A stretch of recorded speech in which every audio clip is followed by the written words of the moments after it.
Okay, hey, Alita Army. Welcome to the Alita Livestream of July the 23rd, 2021. Alita's relationship with Ito, where we discuss all things to do with the movie Alita Battle Angel, the source manga Gundam, and the desired sequels. I am your host, the Muskogee Creek from Denver, Colorado in the United States. Our co-host, Angelus, is just a little bit late today, but he's in Brisbane, in Queensland, Australia, and I think we're going to probably have Max Tack Jirai and Dan are probably going to join us a little later on.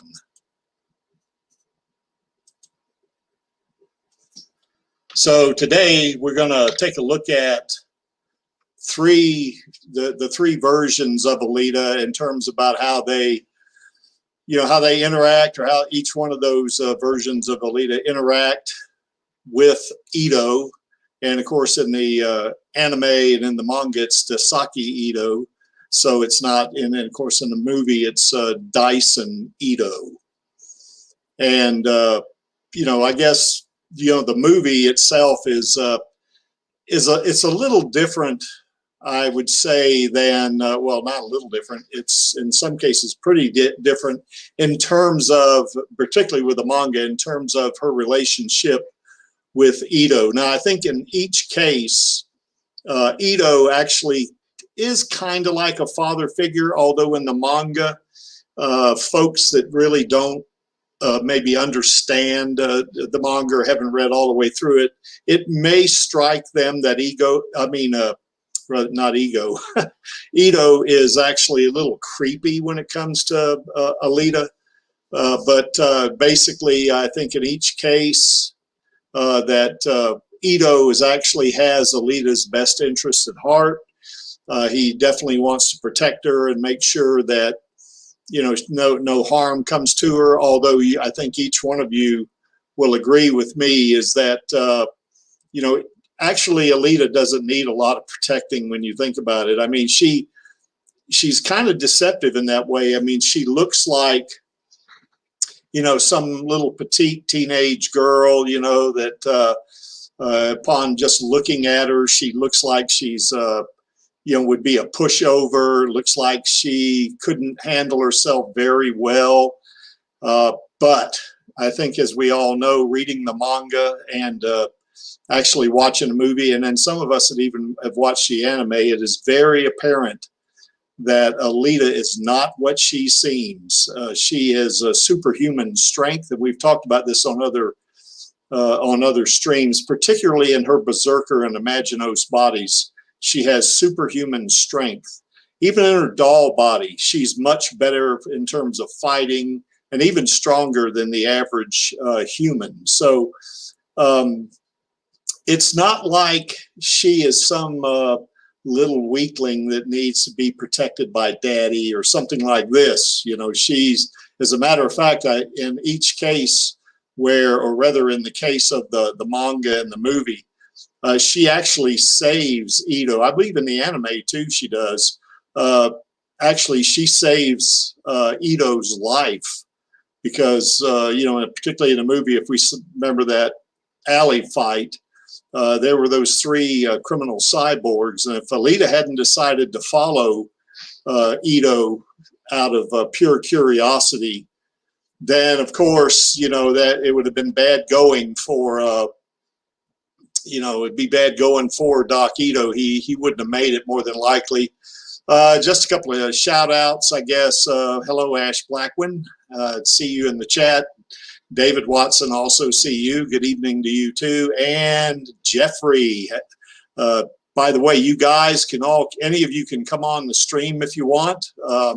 And if you want to talk about this, talk about Alita, just click on this link that I just now put in the chat, and we can talk about it. And there's the link. And then, we just got joined by Angelus. Good day, Angelus. How's it going? And I think Angelus is on mute.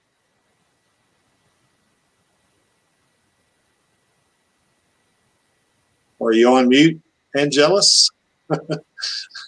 just had to plug in my mic. Ah, okay. Because you got one of those mics that actually you can mute, can't you? You don't have to mute it on your system. You can mute it. You got a little button. Headset, right? Yeah.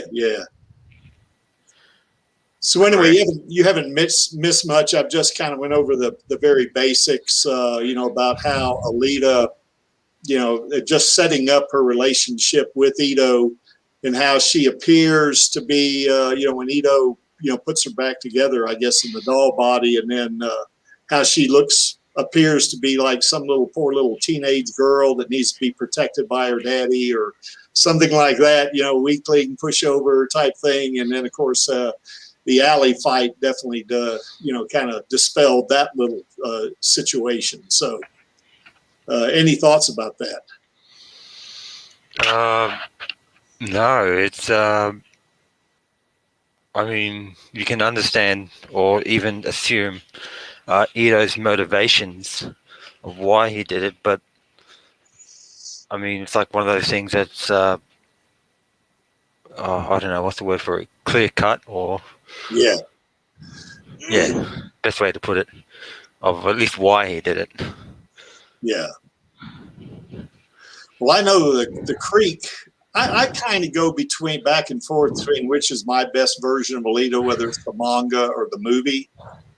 I think in a lot of cases, I might like the manga version of Alita better because she has that Imaginos body. And of course, the Creek wants to see, like a super powerful, type of individual named Alita. And, that Imaginos body certainly gives her that.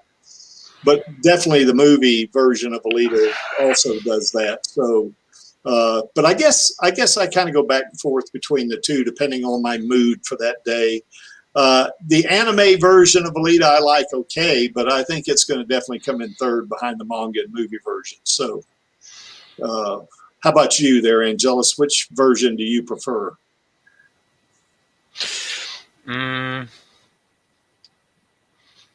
I'll probably go the same order as well. Like I said, the movie was always the missing. The movie's my favorite. What's the word? Medium of the three. But I'd still rank manga above all else because it's like the closest to the artist's vision, if you will. Yeah. I guess David Watson's observation of Alita, because I think one of the things I did say that she was, she appeared to be a pushover, wouldn't hurt a fly or whatever. But, the fact that she took out all of those Centurions in 15 seconds, kind of course, now that was in her berserker body. When I said that originally, I was meaning her doll body, because she does look like a little teenager, doesn't she, in her doll body? Whereas in her berserker body, she looks like a young woman, to me anyway. But yeah, you're absolutely right, David. She does. She is very deceptive in that way. She very much. You would misjudge her just by the old saying, "Don't judge a book by its cover." Well, there you have it. If you did that with her and you just judged her as like you would have just judging a book by its cover, you'd be making a big mistake if you had to oppose her, and you'd be doing that at your own peril. So anyway, because she is, particularly in that berserker body in the movie, she is, she is extremely powerful and strong and very fast. It's. I know yesterday I was at strength training, and we were talking about, my coach and I were talking about the movie a little bit because he's seen the movie too, and we were talking about that scene where she holds up that Gatling gun or that cannon, whatever Maxie calls it, a rotary cannon. But you know what? It doesn't matter. That thing is huge. It's 600 pounds. It has anywhere from 4 to 6 times the firepower of a 50 caliber, of a similar type. And she's able to hold it for 2 seconds without any budge or kick, which says she's extremely strong. And she held that gun with one hand. So that I don't know if any human could pull that off. So anyway, we've talked about that on prior streams. But anyway, Angelus, which version of Alita? Now I got three up there. You know, teenage daughter, hunter warrior, motorball player. Which version do you prefer? You know, Alita being.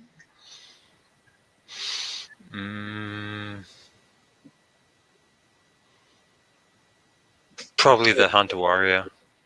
Yeah, I think that's because it allows her to be the most free, or be the most have the most freedom to be whoever the fuck she wants. Yeah. Be Yeah, she's definitely. Yeah, I kind of like that hunter warrior version too. You know, where she, I mean, she's particularly in her Maginot's body. I mean, she was a hunter warrior in her doll body too, and I mean, she was really, kicking butt and taking names in the bar, and she was in her doll body, and she certainly beat the crap out of those three cyborgs in the alley in her doll body. But yeah, I guess the hunter warrior for me too. Now, overall, I think I like Alita as the military type, but given just what we're talking about here between the movie and the manga, in terms of her relationship with Ito. I've said Ego twice now. I'm thinking of, Guardians of the Galaxy, I guess. But anyway, I prefer her as a hunter warrior too. Welcome, Kunstler99. How's it going? Oh, it's going. Cool. How's that Kansas sign doing? Have you got the thing yet? I haven't yet, so I haven't. Okay, started. yeah. Well, don't. Yeah, that's right. You should get what you're going to get next Thursday, I guess it is, or it might be Wednesday, whenever the 28th is. Yeah, but I got everything that I need to get online in my cart, and I got everything that I know I need to get. I know exactly where it's at. So. Yeah, just for the viewer out there, Kunstler99 is making the Kansas bar sign for me. I put it up in my bar itself, and that's going to be cool. Very, very cool. I'll have to take pictures of it. And I owe you a picture, don't I, Jeffrey? I think I got to take a picture and show you where the studs are, I guess. Well, then just kind of what the bar, kind of where it's going to be, so I can kind of get an idea of. Yeah. I'll do that. Kind of work around. Yeah, I'll do that this weekend. So, anyway, Jeffrey, tell us a little bit about what you like about Alita, whether you like the anime, manga, or movie version the best, which one, and of course, her role as either a teenage daughter, a hunter warrior, or as a motorball player. Which of those do you prefer? So my favorite version is the manga, of course, because that's what I got introduced to it. Yep. And I find it to be the most, it was the most hardcore. Like, you can't get more hardcore than that. Than what it has. So especially because of the medium that it's at, you can kind of get away with more visceral action in a comic panel and kind of get away with it where you can't really do that in a movie, Yeah, that's right. Yeah, agreed. So, and you kind of have your suspense of belief of things. It's easier to do in a manga too. So things are able to be more believable in a comic book than in a live action movie. Yeah. So. Well, there's more detail too, isn't there? Oh yeah. Well, again, the thought bubbles. You really get inside her head. You hear her thoughts. Yeah. So you hear and you understand why she's doing certain things, or even in the anticipation of certain fighting moves, like you get her understanding. So even if things are going at such a fast pace in the comic book, you can really take your time and digest it. Even if what's happening is literally within like half a second, it might take 2 pages to explain it. Yes. So you have that advantage much over what a movie can do in that. Yeah. So, do you like her as a teenage daughter, a hunter warrior, or a motorball player? Though, which of those three, which one do you prefer the most? Well, I mean, in a manga, I don't know if she was more of a daughter than it was kind of just this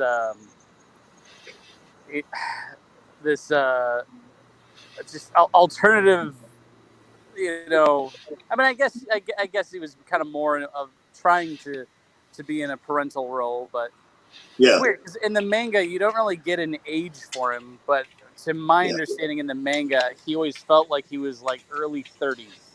Yeah. Yeah, That's right. So for me, the difference between a Motorball and a Hunter Warrior are they're identical as far as kind of like skills, except for the racing aspect of it. Yeah, that's right. So for me, it's hard to kind of isolate them, because it's still all the same motive. Like even her as a Hunter Warrior is all about trying to regain or understand her past through combat. And Yeah. same thing with the Motorball. So for me, the Motorball is probably one of my favorites parts of the manga that involves her growth process. And then even at that, the Hunter Warrior thing was actually relatively short-lived if you think about it, because she was a tuned agent more than anything else. Yeah, that's right. And she really wasn't a Hunter Warrior at that point. She was more of a hostage/fugitive. Yeah, that's right. So, but the Hunter Warrior piece was definitely, I think that they just blended so well together that for me, as far as her skills go, that was, that I can't pick a favorite of those two. Yeah. Well, I think you're pretty much in agreement with Angelus and I. We both, I mean, for me, I guess I made the statement, I kind of go back and forth between the manga and the movie, but I guess I would say for me, the manga, maybe 60%, 65% movie, maybe 40 or something like that. The anime, I mean, I like the anime okay, but I've only really seen it once, so I don't really, it's not near what the manga and the movie is. So, yeah, her character is just so defined in the manga that there's no question of understanding the character, because it's literally spelled out, in the book. Yes. So, and again, the movie's really close to where the first two books were, and hopefully we get into the kind of more mature content that's going to be coming down the road. Yeah.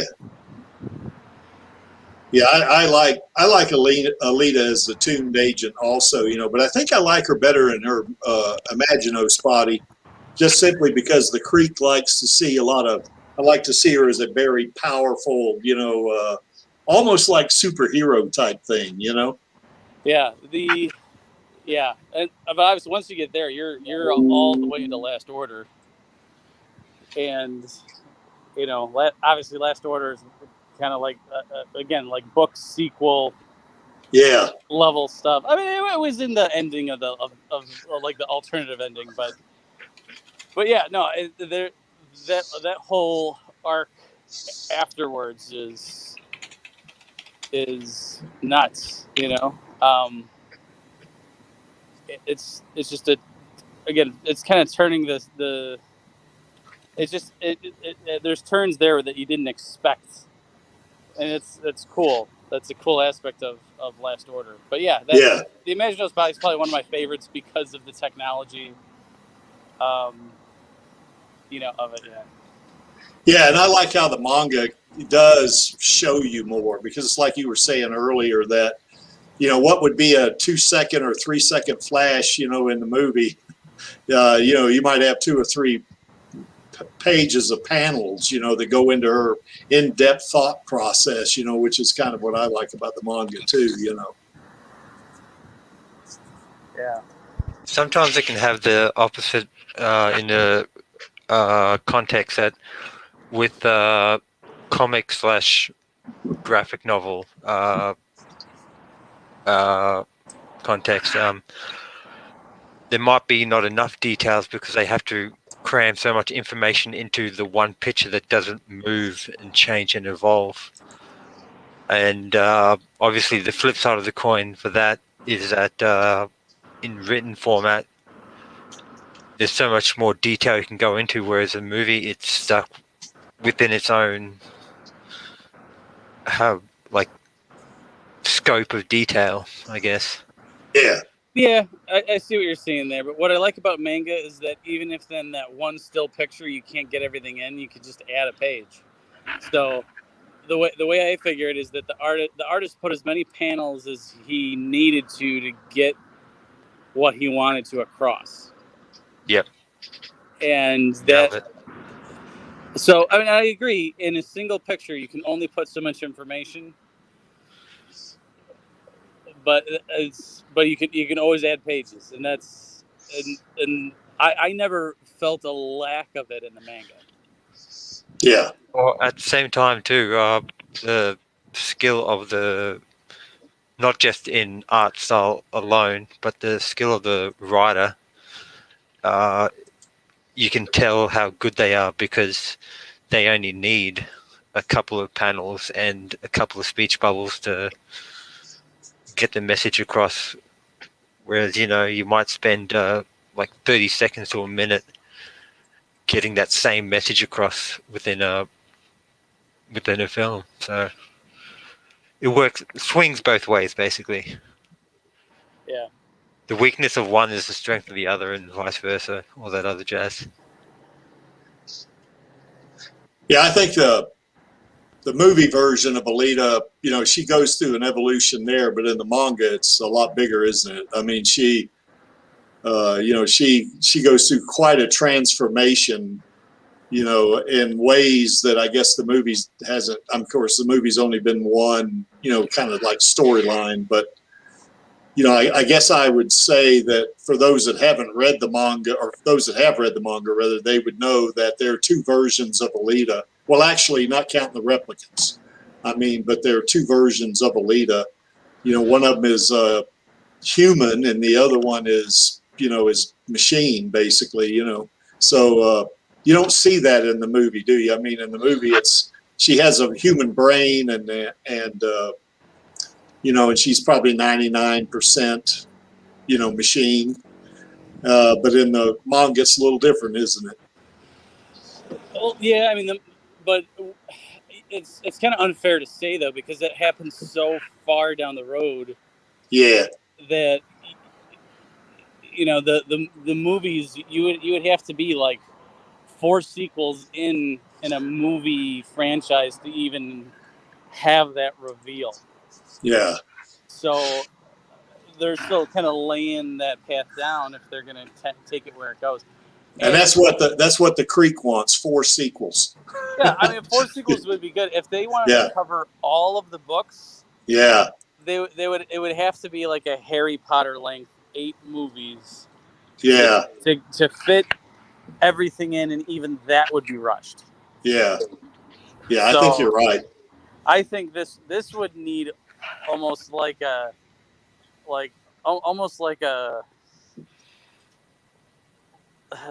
you have a lot of these animes that have hundreds of episodes, and I truly think if you wanted to have this accurately portrayed in something that was a moving pictures, an anime would be the way to do it, and you would have to have like almost like 200 episodes to really lay things down as detailed and as nuanced as you could get. To obviously, like 20-minute episodes, 25-minute episodes, whatever. And and you could have something great there. But the interesting part about this though is just the journey from one end of the spectrum, or from the beginning of the manga to where it is now. And I haven't read book 7 yet because it just became available where people are getting it, and I haven't gotten it yet. You're like the depth of how dark that this story goes is, I could easily see why movie franchises would be like, we're not going to go that far. Yeah. You know? Yeah. Well, you know, that's funny about that volume 7. I ordered that some time ago, and I was supposed to get it next week, but I went on Amazon today to see what the status was, and they pushed it back to September 7th. So I guess I'm going to wait another week. So yeah. But anyway, David Watson had an observation, or I guess is a probably informed opinion, that he said we'll never see the ending in a movie form. And I think I kind of agree with him. If they don't have that many movies, I think you could see the ending in the movie form if they have enough movies. If they were to do, like you were saying, Kunstler, that if they were to have like a Harry Potter or Star Wars type X number of movies and sequels and stuff like that, then I think you could probably see the ending that we saw in the Last Order. But it would have to be a whole bunch of them, to get to that point. Because I think if they try to do it too fast, they're going to cram too much into too few movies, and it's going to be missing something, I think. Yeah, and again, by the time they get there, there's so many things that have already borrowed from it. Like, there's, like, I haven't watched all of it. I literally only watched like the first couple episodes of it, but I know it has to do with like clones, and it's called like Orphan Black is the name of it. And at the end of the day, it's all about like it's the same person but different identities, And so I could easily see people saying, "Oh, it's going to be a rip-off," but this is like one of the few stories where I've seen something like that where they're technically like a computerized clone, but their identities are completely different. Yeah. They become characters of their own, and they even have their own transformations. Yeah. Figuratively and literally. Well, it's funny you mention that, because I've heard folks say, well, if you truly clone or replicate somebody, are they going to be able to have mental telepathy or something like that? And the answer is no, because once they get, it'd be like twins, identical twins. They don't have that ability, to communicate. They don't share thoughts like that. I mean, they have some intuitive kind of feelings and stuff that might almost seem like they're sharing thoughts, but they're not really sharing thoughts. You see where I'm going with that? So I think that's a... Well, it's like if you were to have two identically created AI computers with different stimulus put into them, they're going to have different results. Yes. That's the same thing. You might have two identical genetic, or like, again, mental, memories that were created up to a certain point that are identical, but the stimulus given to them at the point of that coming out is going to be different, and therefore your identity is a flowing thing. It's an ever-changing thing based on your experiences and what you take ownership of and in your mind. So yeah, it's not just genetics, is it? It's also your environment, I guess.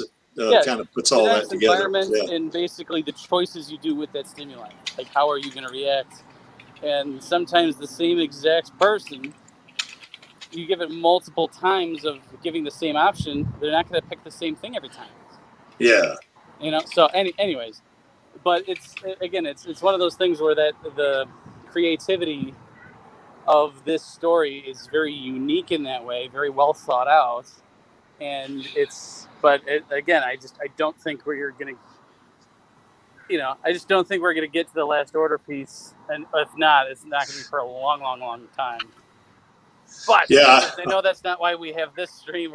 Getting back on topic, we're talking about a dude and Alita's relationship.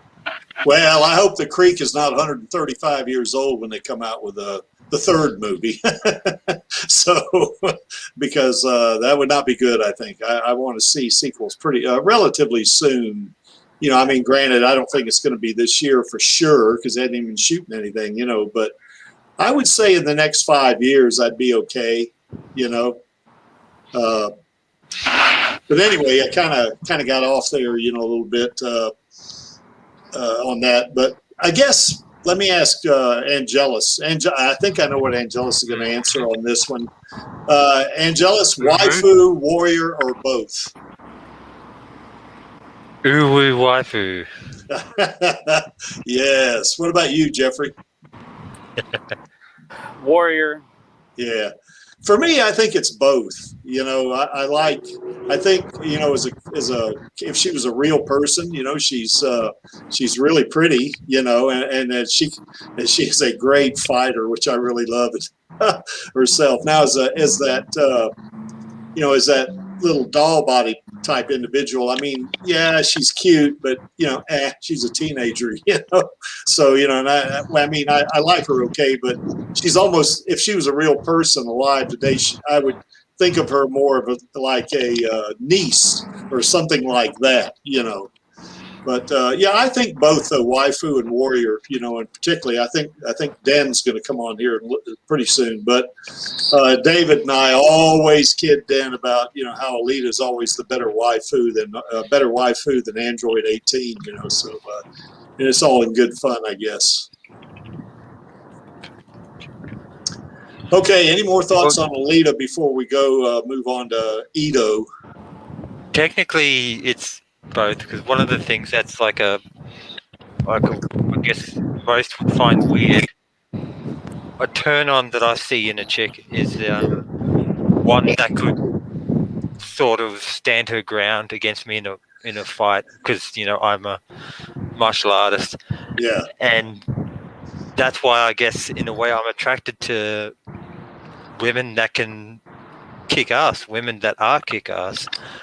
Alita being the most recent example, but you know, you want to go back in time, you've got Lara Croft, and I do prefer the Alicia Vikander version just more than pretty much any other. Yeah. Going further back even again with like Sarah Connor or Ripley. Yeah, yeah. Mind you, I was a child, like a Yeah. very young teen back then, but when I saw Aliens, I thought, you know, Sigourney Weaver was kind of hot. Yeah. I mean, in a way, she still is. Like, she's aged pretty gracefully. Yeah, I think so. Yeah. So, yeah, just I don't know what it is, but something about women that can, like, just strong women, doesn't have to be physical. It can be in any format, shape, or size, sort of thing. You know. Yeah, I kind of like Alita in terms of that part of her, in terms of being extremely strong. You know, because one of those things about how she, you know, in the movie, you know, how she picked up that, you know, fired that Gatling gun with one hand. That thing I estimated weighed about 600 pounds. I mean, picking up something that weighs 600 pounds would be enough, but she actually fired it. But here's the thing, in the manga, you know, in that, I guess it was a concrete pillar or column or something like that was about to fall on Figure 4, and that friend of his, you know, and she caught it with like one hand and was holding it up. And Figure 4 says, well, it's a good thing we were standing next to the window, or else we'd have been squashed. And Alita's just standing there holding that column thinking, really? Yeah. You know, that was funny. And she just pushes it away like it's nothing. Yeah, like it weighs about 3 pounds. You know? Yeah. So for me, I guess the reason why I never even considered her to be a wife is that when I read the comic book, like I identified with her to the point, like, because you got some people that are like, oh, I would want to be with her, and in my mind at the time and where I was at, I wanted to be her. Yeah.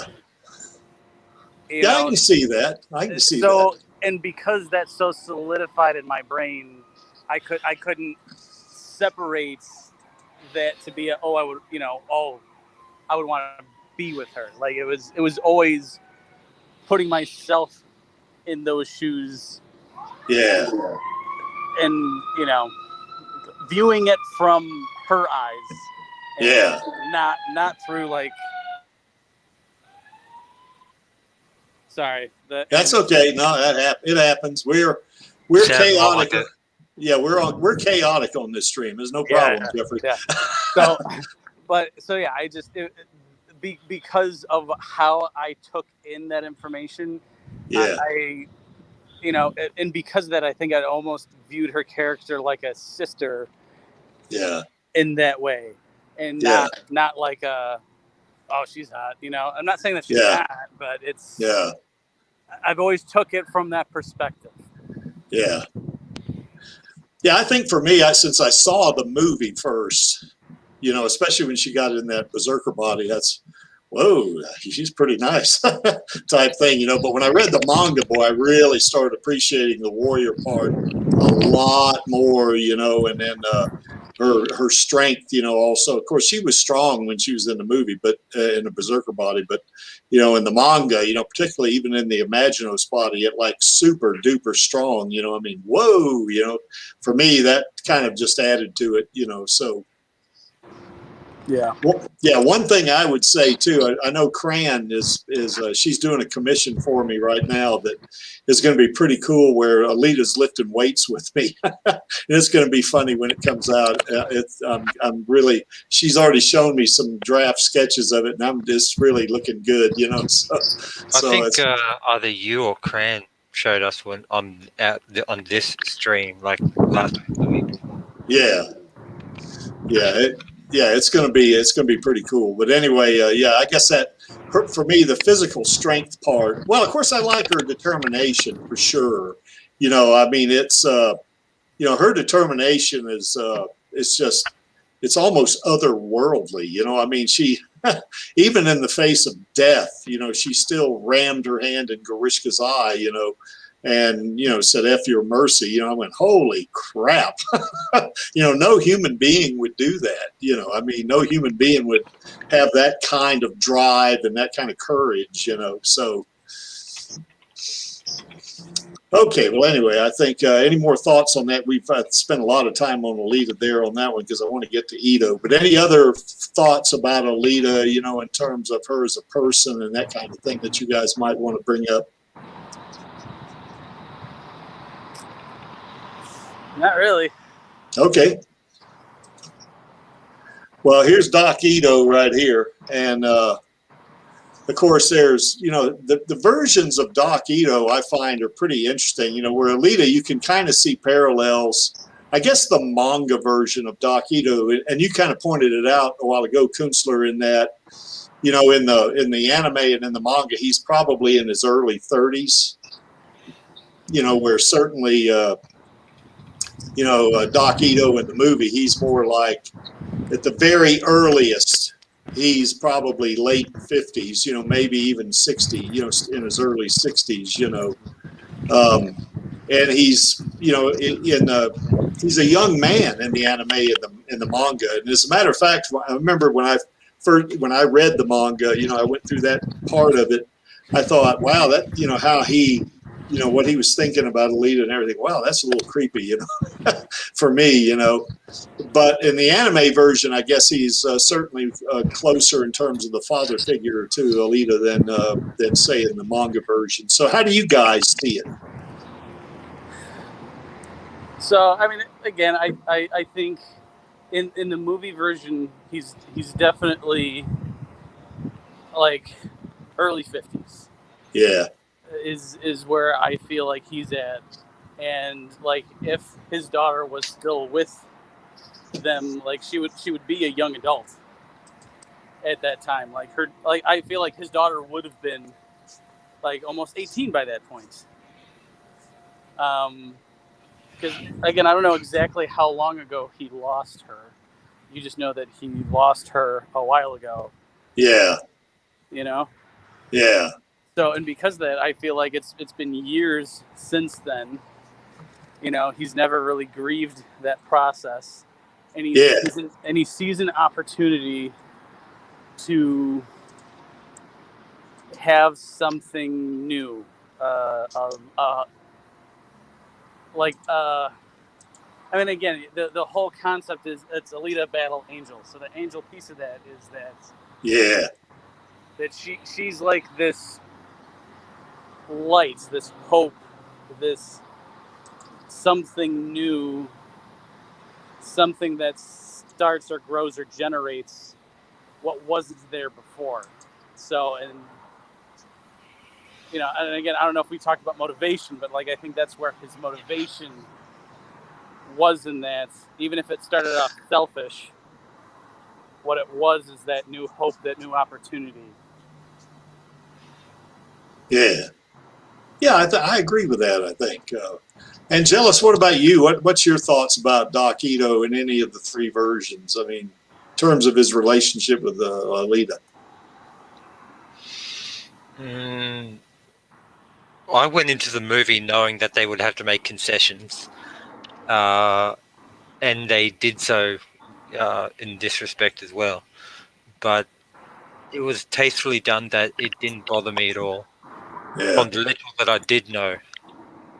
And they still, as I always say and keep on claiming, they still paid due respects and then some to the source material. But this is the one where the source material is a clear-cut winner for me. Like manga all the way, and all the other options don't even sort of come into it. Like I acknowledge them, but it's like 80% manga and 20% divvied up between the others, sort of thing. Yeah. Yeah, I kind of feel that way too. I think in terms of the movie, the manga, in some places, Ito, and it may be just my own damn mental concepts of some of these things, but he seems a little creepy to me in the manga. I'm not sure about, I mean, maybe if I read it again, I might evolve on that one, But in the movie and even a little bit in the anime, he seems a little more like a, in the movie, he's kind of like he wants to protect his little girl over everything. He wants to even deny her the knowledge of who she really was, but he still has her. He still thinks of her as, someone he wants to take care of and stuff like that, as like a daughter, that's kind of the way I see it. I think I guess I like movie Doc Ito more than I do the other two. Now I will say what I do think positive about particularly the manga is that Doc Ito in the manga, he's more of an athletic person than he is in the movie. I mean, he's not, he's not in his 50s. He's in his 30s and he's quite adept physically, So anyway, that's just kind of the way I thought of it, about him in general. Yeah. Oh, what was it? What is it, Angelus? Just looking up a really old kung fu movie where there's a point that I wanted to make that because it references why I like Doc Ito. I'll explain it as I bring it up. Okay, well, share your screen too whenever you bring it up. Yeah, I'll let you know. Okay. Yeah, for me in the manga, I think when it first starts off, like I still think like in the first book, like when he's bringing her back, I don't see it as like creepy. I see it as him being desperate in such a dark environment, a dark world where he really, up to that point, was losing his purpose in life. Okay. And you see that when he's carrying her back, he's stabbed by Gruishka with that, gigantic dart that shoots out of his head.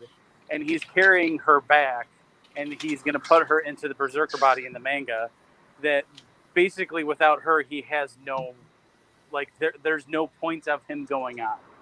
Yeah. Like, this world is so dark that she was this glimmer of hope that he wanted to preserve, and at first he wanted to preserve it like a mantelpiece that was his own property, and he quickly learns that she is her own thing, and it might not be as spotless as he wants her to be.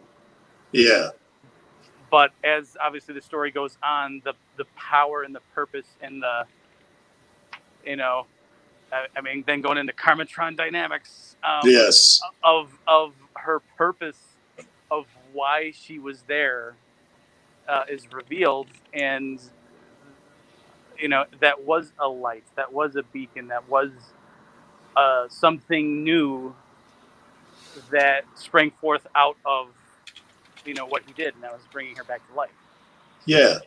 Yeah, I mean, I could see in the manga, as the manga went on, like say, I'm going to read the manga again after I get volume 7, I'm going to finish that and then start back through the manga again in the last order. And David, you and I will have to read it together again like we did before. But anyway, I think I may evolve on that, Kunstler, on whether he's creepy. I did get the feeling, even as I started further, I got into the manga, that his feelings toward her evolves itself, and he does think of her more as a daughter, so I I agree with you. I agree with you that as things progress, he kind of becomes this like a father, but like distant, like like not like he's like taught her lessons, like not like a child. She was never a child where he had to parent, but it was more just a camaraderie in the relationship. But obviously there was that period of time in volume 1 and 2 where she was kind of like a kid again. And obviously the encouragement and the opportunities that basically he either at first didn't try to allow her, but she was going to do it anyways. But then at that point, well, I don't know if he was more so like providing and being encouraging, because obviously when it came to Motorball, he was fighting that tooth and nail in the manga. Yeah, he didn't want that. Yeah. So yeah. But I think it was like after that fact where it was okay, you're your own person, and she had her own apartment and she was doing her own thing, and they were kind of almost co-workers at that point, being hunter warriors, and she was basically top dog at that point. Yeah, exactly. David Watson had a good point. He thought that Ito in the manga is more like maybe even in the anime too, is more like in his 20s. Maybe I might go down as far as late 20s, maybe. Yeah, I would say like late 20s, early 30s. Yeah, something like that. But again, you got to keep in mind, he's not your normal human being. Either he was a Tafarian or a Zalamite, and they're even genetically superior to a point where they're not even birthed normally. They're like test tube babies. Yeah. And so, like, even genetically, he probably doesn't even age the same as most people. I mean, I don't know if Kishiro was thinking about those things when he was drawing the character, but I think it was perfectly normal back then, especially in the 80s, with how Japan is when it comes to men and women in relationships, that to be like 10, 12, 15 years older than your female partner, and that was okay. I think it's still okay. Yeah. Like over there, whereas here in the U.S., it's kind of frowned upon. Well, I hate hearing that, because my second wife, I'm 9.5 years older than her, so. It's all relative to kind of, you could have a 7-year gap, but if your partner's still in high school, there's exactly. So that gap kind of shrinks when you look at, if you're in your 40s and you meet someone in their 30s, life experience has all different levels when it comes to the different years that you have. So that's a different story. But when you're looking at someone who's in their 30s, looking at someone who might be like 18, that's still a little weird sometimes in the U.S. When you look at it in Japan or in other Asian countries, that a lot of times that was normal. Yeah. Still normal. Yeah. But that was even back in a time where most women didn't have professions back then, because it was men who were working back then too. So when it came to what Ito was trying to do with like the clothes and what she was going to do, that was very normal to tell your woman what to do. She was going to listen. So for Alita going off and saying like, no, you're not going to control me, for Japan is very unorthodox. Yeah. So for that culture, it was not the norm. Yeah. So that was the rebellious part of that character, going against the man, saying, "Screw you! I'm going to do what I want. I'm not your toy." Yeah. Well, he certainly did have a forward thinking on that, didn't he? Because remember, he's writing this knowing that that story is like 600, 540 years in the future. I mean, he's not thinking like, well, here's the way it is now in Japan, but I'm going to write this for the distant future, you know? So, I mean, that was pretty innovative, I think.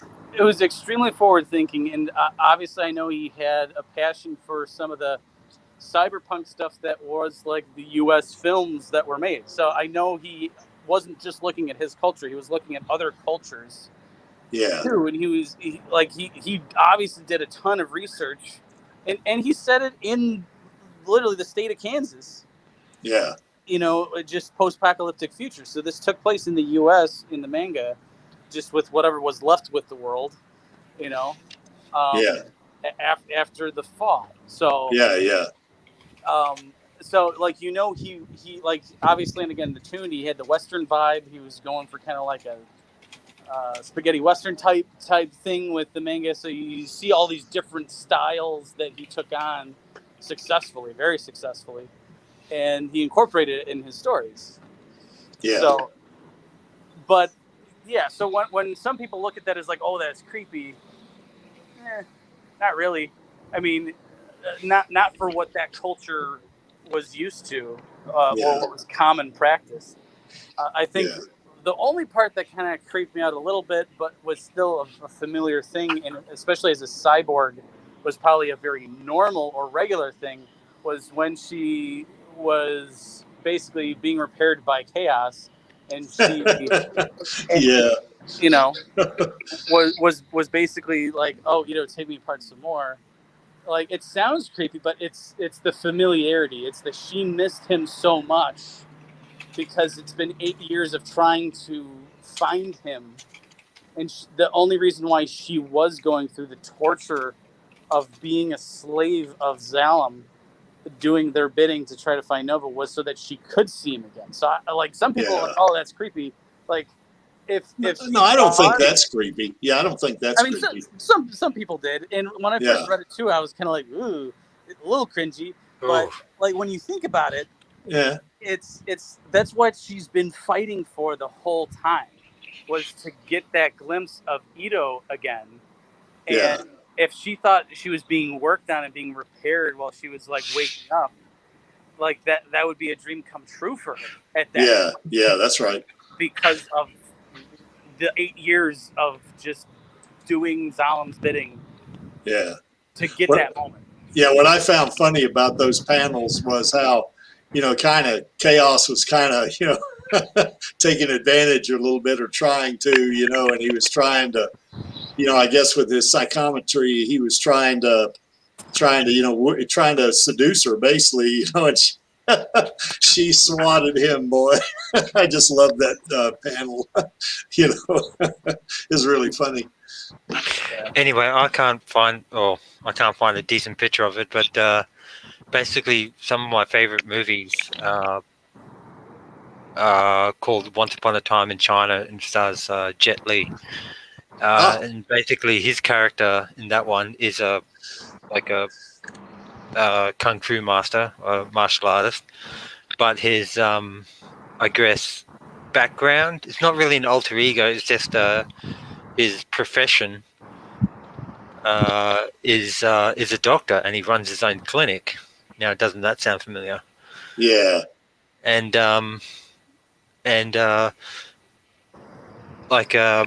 you know, back in the day, that was like some of my favorite movies. And even though I knew about Doc Ito, or rather I knew of Doc Ito, I just never made the correlation until I became a Alita fan.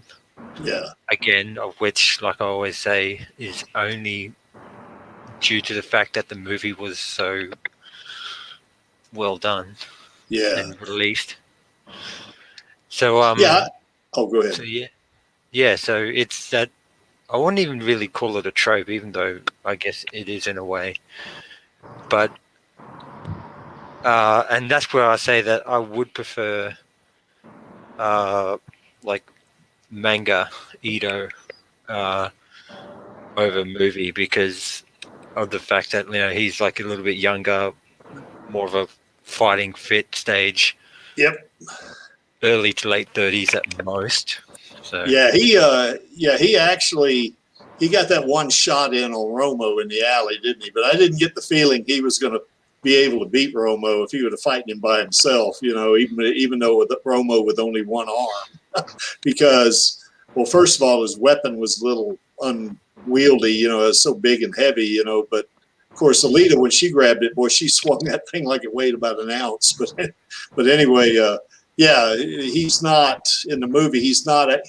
I don't see him as being athletic, but you're right. In the manga, I see him as very athletic, and in the anime too, for that matter.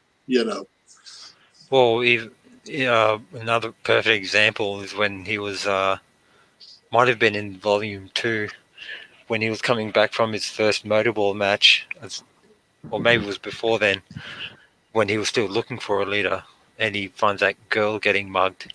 So he grabs just a basic metal pipe and starts smacking them up about it, and wailing on that guy. Yeah, exactly. Yeah, that was one of my favorite.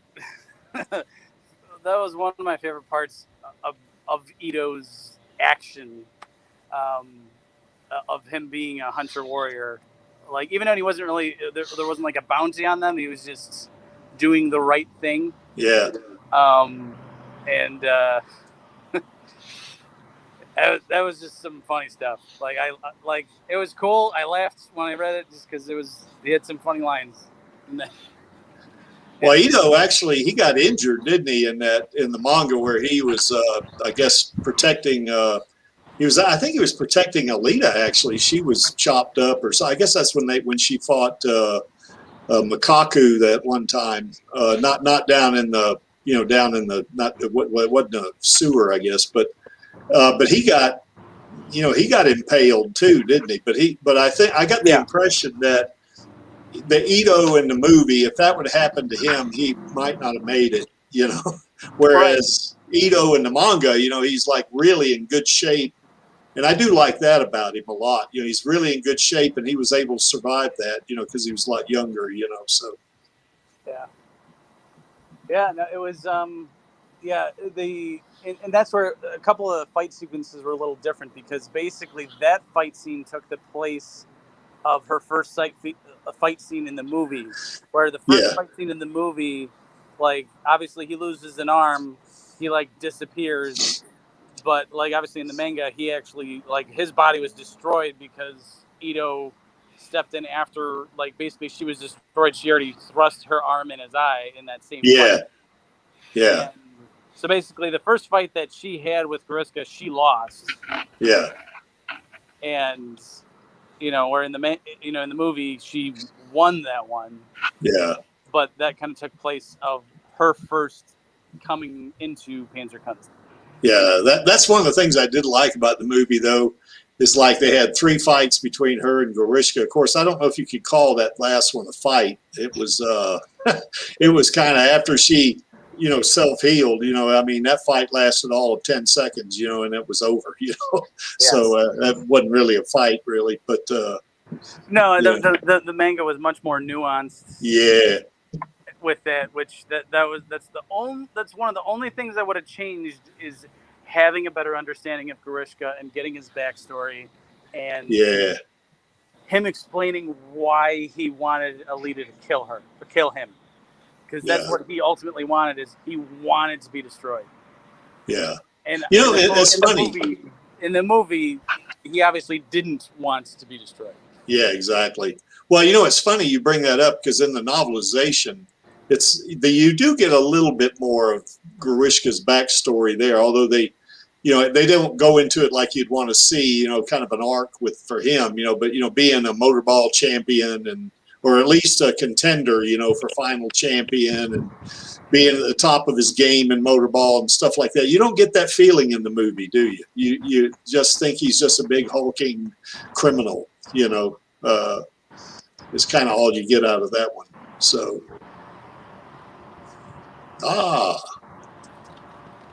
Is this really Den, or is this Dizzy?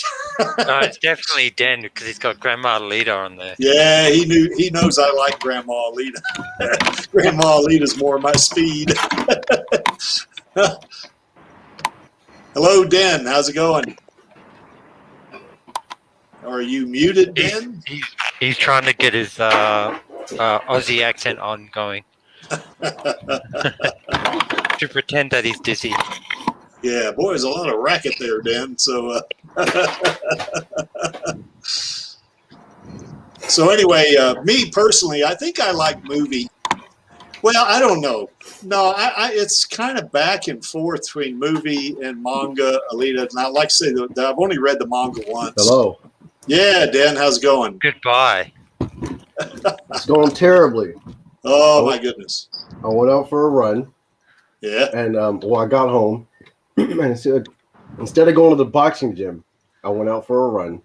The run was horrible. It was hot. And then I get home and I hear my dog crying from inside of his cage. And I look in there and it's just rancid chocolate milk just all over the cage and the wall that the wall that the cage is next to and the floor that the cage is on, just rancid chocolate milk. So I had to pull the cage. Chocolate milk? Dogs are not supposed to have chocolate. Well, it's not like actual chocolate milk. It's I know what you. Okay, I got you. So I just, with the dog in it, pulled the entire cage out into the backyard and just hosed everything down because he likes to jump on you as soon as he gets out the cage. And you don't want him doing that when he's covered in that stuff, do you? No, no. Like I got home, my house was thick because my plan was to get home and prepare the burgers and put them on the smoker. And come and sit here on the stream with you guys. I know it's going to be a little bit late, but that's okay. Man, a little. I'm a lot late now because it's chocolate milk. No, well, he DM'd me it was going to be late. No problem. So, well, Dan, I want to go back. I want to get your opinion on Alita.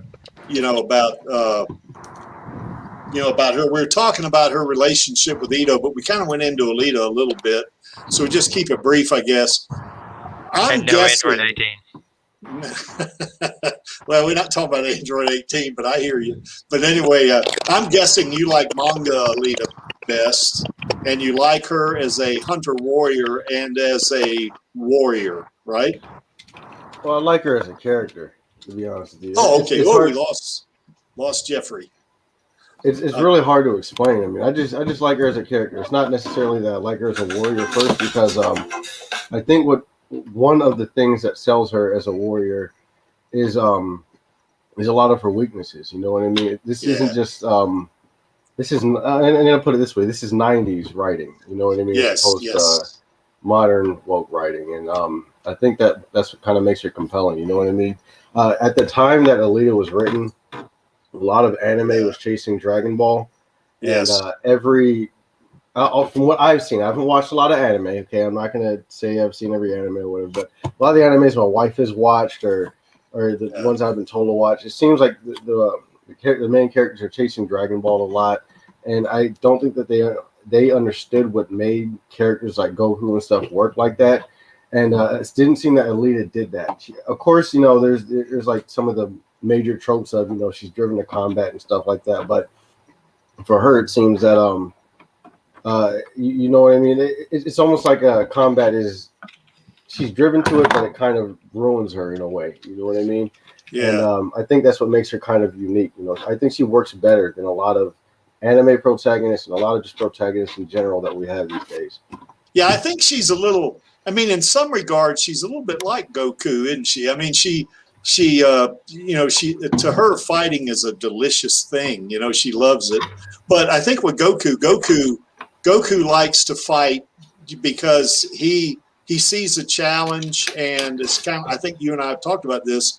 He doesn't care whether you're a good guy or a bad guy. He just wants to pit himself to see, to see where he is, or because it is a challenge for him. Whereas Alita, I think, especially as you go through get toward the end of the last order, she doesn't fight for the sake of fighting. She fights, for other reasons, like in the Zot and stuff like that. So, I think at first she fought not necessarily for the sake of fighting. I think that at some points you can kind of see similarities. You know what I mean? Where she's drawn the battle and stuff like that. But you know, for Goku, like I said, he's a warrior. He's like an athlete looking for his next challenge. You know what I mean? Athlete looking for the next race. UFC fighter looking for the next title shot. You know what I mean?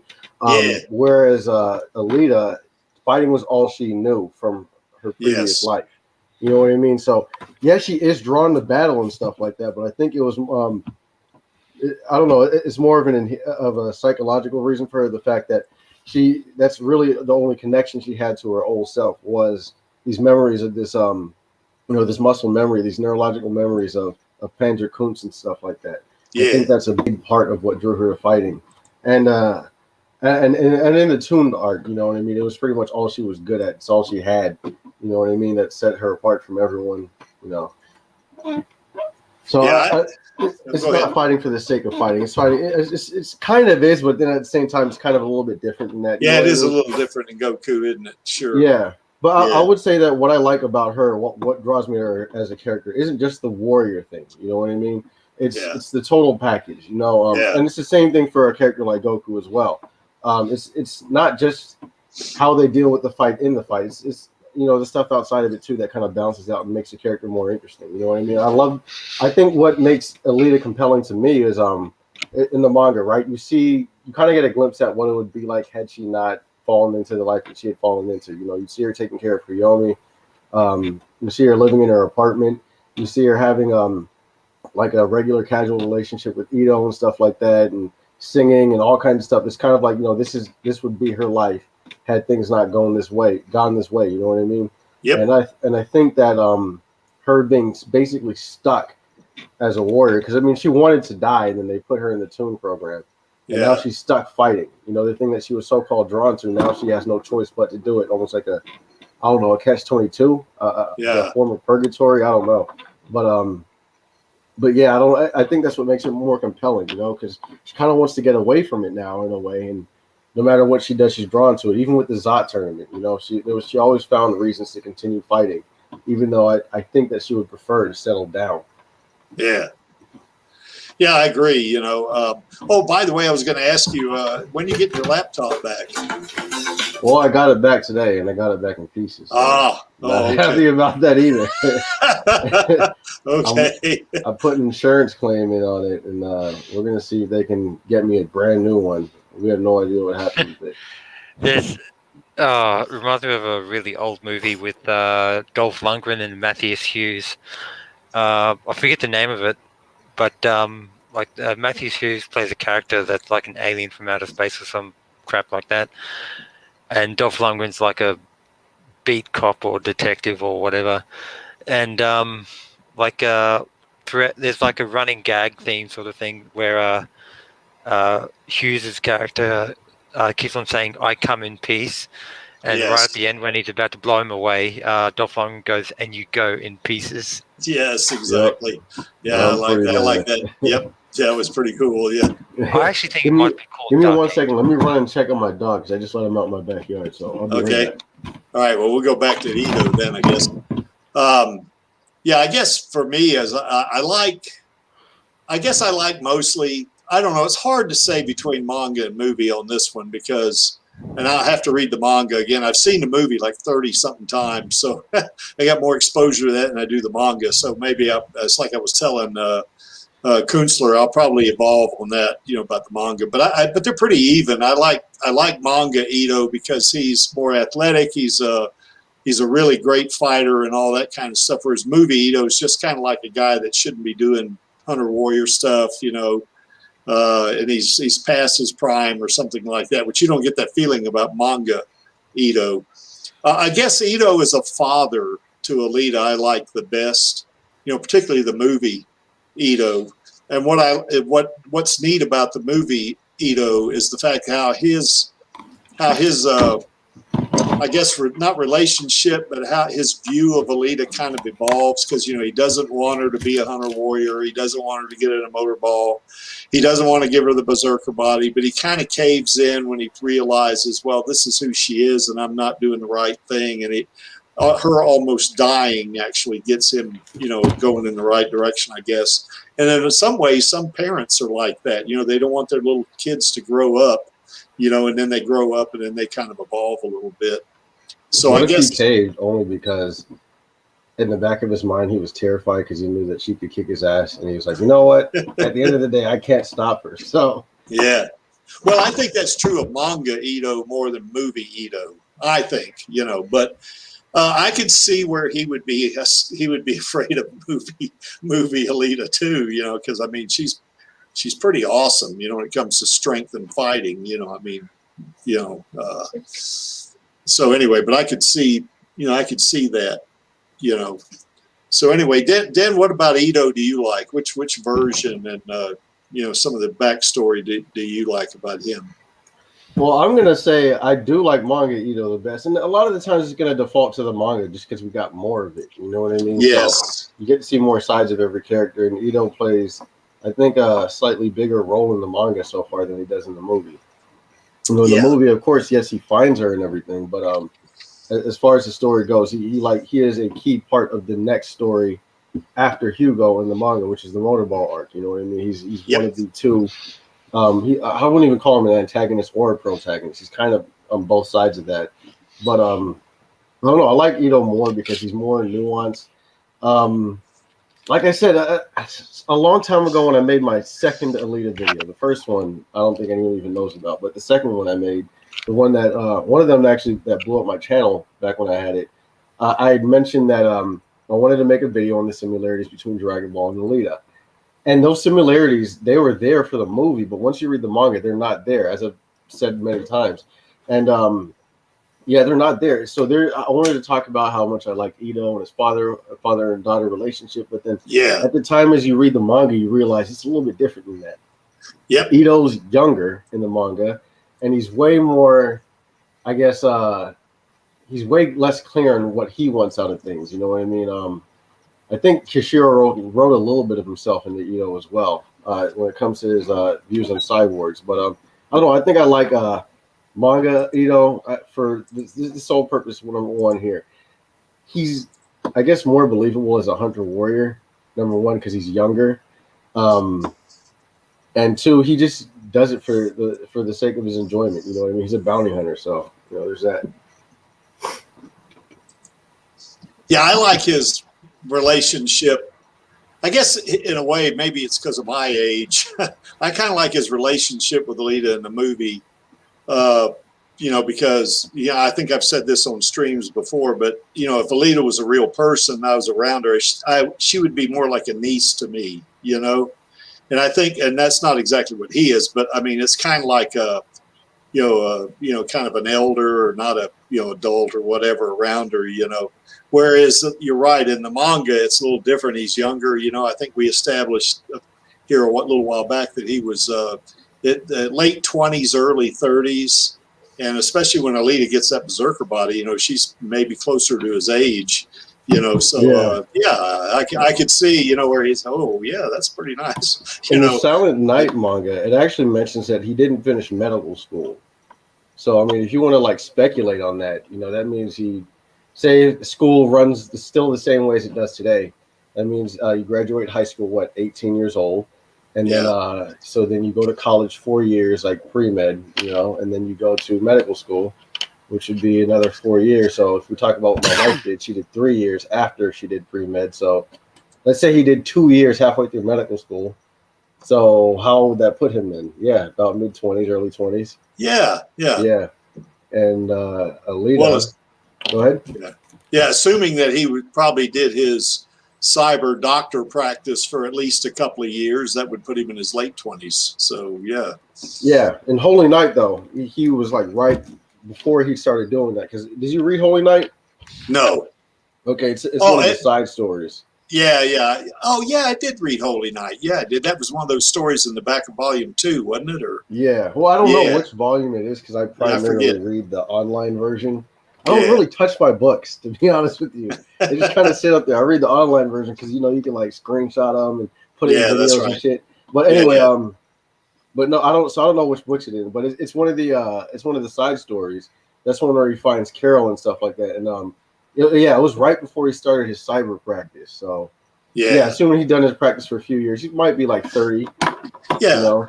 because he's got a good reputation by the time Alita comes along. So yeah, they established that in the novelization too, that everybody knows him, and they don't mess with his work, and he's got an established reputation and all that stuff. So yeah, exactly. Yeah, I don't know. I do. Here's the thing. This is what I was torn with when I first saw the film. I love Christoph Waltz as the fatherly Ito. Yes. Yeah. But manga Ito was more believable as that dark, shady hunter warrior. You know what I mean? Yep. I think that one thing they could have done in the films was make the rocket hammer a little bit lighter and faster. Yeah. If you look at it in the anime and the manga, it doesn't always have the rocket jets on. He uses it primarily just like as a sledgehammer kind of. And then at certain points, he activates the rockets and then like gives him the extra ump. You know what I mean? That's something that really lends itself really well to anime, but not so much action. Yeah, we kind of talked about that a little bit. How Ito, he swung that hammer at Romo a couple of times. It was kind of unwieldy or maybe too heavy for him. But when Alita got a hold of that hammer, she swung that sucker like it weighed 2 ounces. But see, and that's what I'm saying about believability. I think because the rocket hammer, even in the manga, it's not as large as it was in the film. You know what I mean? If I remember correctly. So I think that that kind of made it a little bit more anime than it actually was in the manga. So that's why I would say that's another reason why I'd say I like manga Ito or anime Ito a little bit better. Yeah. And maybe when they do a sequel, they could give him like an upgraded rocket hammer, so it's a little bit more in line with what they got in the manga. Yeah. I'll just take the believability as him as a hunter warrior up there, because we've seen Christoph Waltz do, not like. At least I've not seen him do outright action, but he's not like a desk actor, I guess. No. You've seen him in stuff like I think Django Unchained. If I'm correct, that was him too, right? Dude, he's in the Bond movie. I didn't see that. I haven't seen any of the new fucking. Yeah, he was in movies. that. Yeah, he was in that, and he was also in Inglourious Bastards, and. Yeah, but he just had like a speaking role in that one, right? He was the Nazi guy at the beginning. He was Frieza in that one. That's what he was. I actually think that character is very good. That's like live action Frieza. But no, the only one I could think about is Django Unchained. You know what I mean? To be honest with you. That's what I've seen. But and Jealous, are you moving furniture or something around you? No, I just yawned. Oh, okay. It's still early. Because I hear a lot of action going on there on your mic, so I just wondered what was going on. Let's ask for Dizzy's comment. I was just talking about the actual size. Like I said, it looked unwieldy in the film. Yeah, actually, that is a problem too. You know what I mean? When it's too large, and some women don't like that. I'm just gonna say, it makes it difficult sometimes. But no, straight up, I don't know. I just think that I think that the anime version is a little bit more believable. Like I said, I like young Ito, but at the same time, Christoph Waltz is just. Why wouldn't you make him Ito? He did a very good job. There was nothing wrong absolutely, he did a great job. And I hate that. Go ahead. No, you go ahead. I was gonna say I hate that I had to couch that like that. You know what I mean? Because it's just I don't want it to make it sound like I think everyone's gonna cancel me or whatever. But the thing about it is that it's not that I dislike the movie if I say something like that. But at the same time, I just do think that the manga was, it's top tier. So yeah. I like that comment. Ask Blackman, but don't read it out loud. No one read it out loud. You'll get this. Well, at least he put it in quotes, so it's not not so racist, So I guess I think I said just a little while ago that there are versions. There's some things about manga Ito I really like, and then there's versions of movie Ito I really like. So I kind of go back and forth between the two of them. I really like in the manga how manga Ito is more athletic. He's more of he's stronger. He's an accomplished fighter. Yeah. You don't get that feeling in movie Alito because he's only in really one fight and he's going to get his butt kicked, in that fight. You kind of get the sense that he's past his prime. You don't. Yeah, exactly. You know what I mean? Maybe if they have like a flashback where they have a younger guy, take up the rocket hammer as Ito, like some flashbacks or something like that. then we might, it'll be different. It'll be a different thing. But well, the only problem with that flashback with the younger Ito with the rocket hammer is that it would have to be. Remember, he in the movie, he made that rocket hammer after his daughter was killed, so he was still relatively older. Now I think in the movie, that old having a daughter. Now that I think about it, I just never. Well, never put any thought to it. Well, it's not like he can't. I mean, it's not like he can't, no, but it's like, do you want to? Yeah, exactly. But I think manga Ito. I like him as physical. His how he is, how he's stronger, better fighter. Physical. Yeah, let's do that, Angelus. So anyway, but yeah, I think that part of him I like a lot, but I do like movie Ito's, his relationship with Alita. Now I will say this, he almost screws up, by not letting her find out who she is. Now, there's an upside and a downside to that, because I know in the, you get reading through the manga, and even when you read the novelization, Alita finding out who she is causes some people to die, So yeah. I mean, that was as kind of a plus and minus, or as you would know, Dan, yin and yang. So that kind of thing happens. Anything else you had to ask me from earlier? Not really. I think I know Angelus wants to ask you who's the better waifu, Android 18 or Alita, and we know the answer to that. So Well, like I said, who's the only one who's ever been a waifu? Yeah. There really is only one answer to that question. Yeah. Well, who's let me rephrase the better it. Boss? The guy who just flips burgers, or the guy who's the CEO? I don't know. The only guy who's been a boss before. Yeah. Well, let me rephrase it then. What about the uwu factor? Because that's one of the things we did talk about is the uwu factor.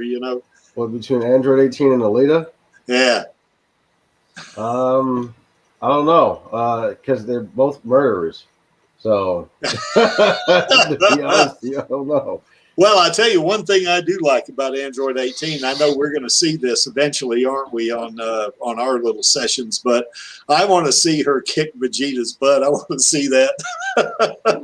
Yeah, it's kind of a big deal. It comes at a great time in his life, Yeah, when he needs it the most, it seems. Give me 1 minute. I'm gonna check on my dog one more time. Okay, right? No problem. Yeah. Well, Angelus, what about Doc Ito? Do you which version do you like the best, manga or movie Doc Ito, or anime for that matter? I'd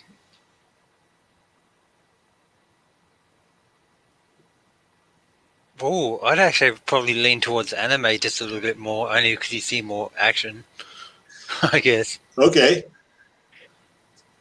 Yeah, I think Dizzy agrees with you. He likes the anime version as well. Yep. Yeah, definitely. Not by much at all, but yeah, anime, then manga, then movie. Yeah. Well, I'm guessing you like Ito as a fighter the best, right? Since you're a martial artist yourself, you probably like him as the hunter warrior the most, right? Particularly in the anime or the manga, right? Yeah. Yeah. So what is the relationship with Alita? What do you see in that? What do you see? Anything? Is there anything about what we just talked about maybe we missed that maybe you got a little different take on, or what? No, it's I don't know how to put it. With Ito,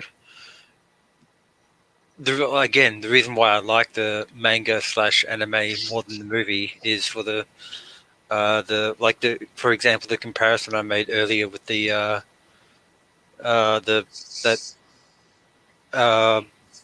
kung fu movie I was talking about earlier. Once Upon a Time in China. Yeah. I think I saw that. That's where he went to some temple or something.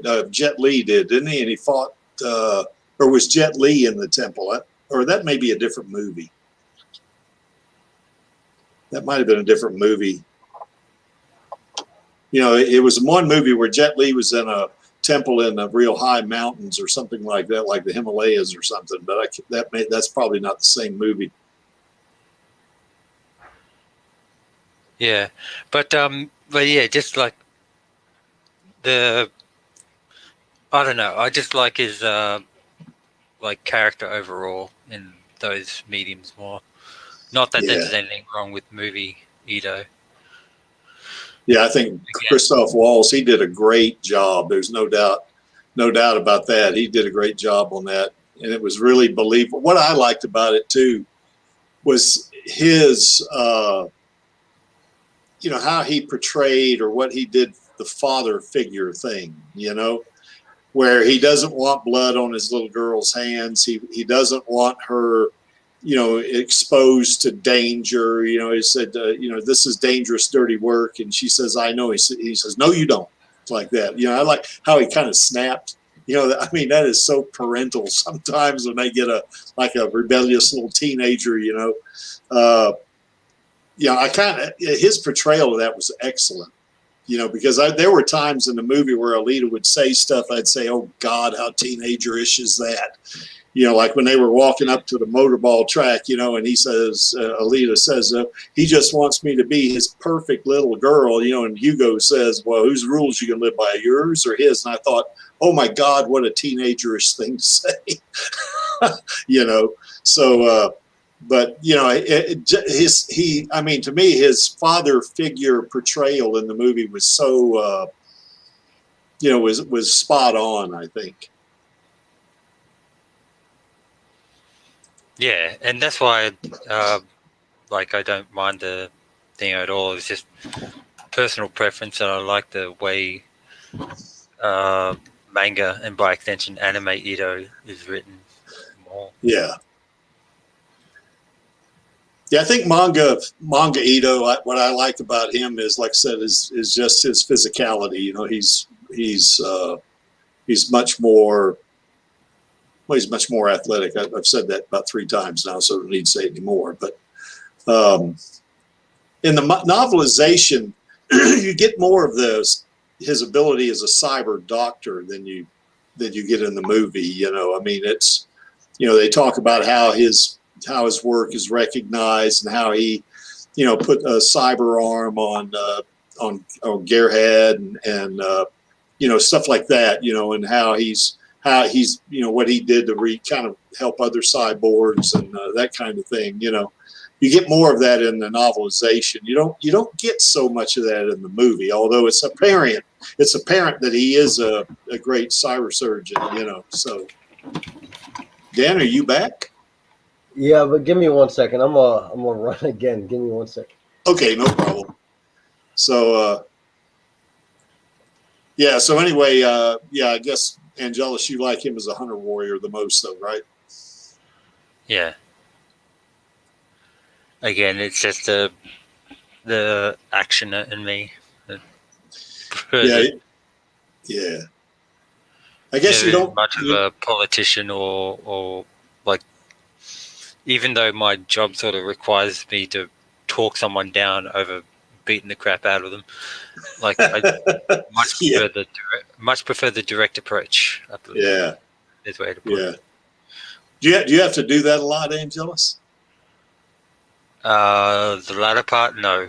Yeah. In fact, I've never really had much confrontation of any kind, really. Yeah. Well, I would assume that in the airport, people try to be a little more, when you were airport security, people try to be a little more well-behaved overall, don't they, or what? Oh, you still get them acting up, and we just say, well, you're not getting on the plane.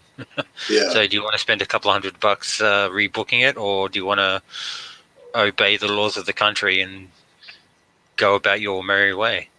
Yeah. And well, they I know what, basically put up and shut up. Yeah, I know what the smart,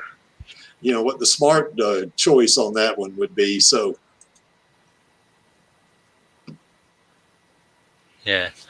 But and that's why, like I was explaining earlier, why I liked a character like Alita, because I like a chick that can kick ass.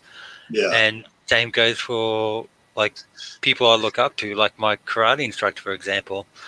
Like he's aging getting on in his years, but I still have mad respect for him because, you know, he knows how to kick ass. He taught me everything I knew, and yeah, it's like same thing with Ito. The fact that, you know, he can, not only does he have something to believe in, but What is that, Ben? that Jen. Hang on, I want to listen to this. I'm going to mute him. Oh. Yeah, we'll unmute him here in about 4 or 5 seconds.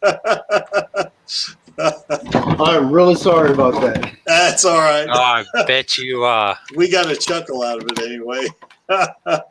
Yeah, Dizzy. That's Jen's ringtone. Dizzy says, "What a shitty ringtone." Let me mute this and then call whoever that was back. Give me 1 second. It's okay. Dizzy, you can get on the stream with us, man, if you want. Yeah, Dizzy. Come on, mate. Or Hoka, hey, Dizzy, come on, get on the stream with us. Anybody can get on the stream anyway, not just Dizzy. Ash Blackwin, you can get on the stream too if you want. Jeff was just on it, so. Oh, beat me to it.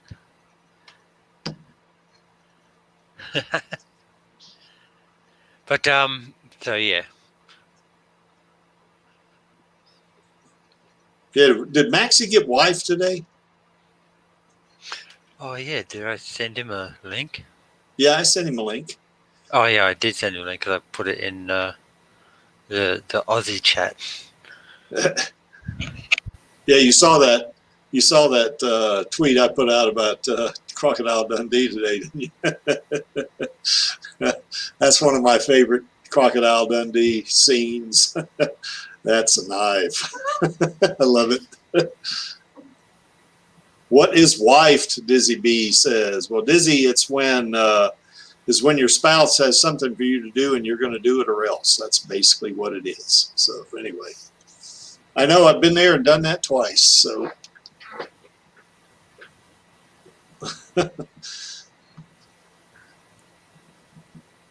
Yeah, anime, Ito, I've only seen that anime once. I don't have much of an opinion of him in the anime. I guess it's similar in some ways to the movie, isn't it? From what little I remember of him. Whereas manga Ito and movie Ito are well, there's certainly similarities, but they seem to be a little more different than anime Ito and movie Ito. So. Oh, I forget what I was going to say now. It'll come to me. No problem.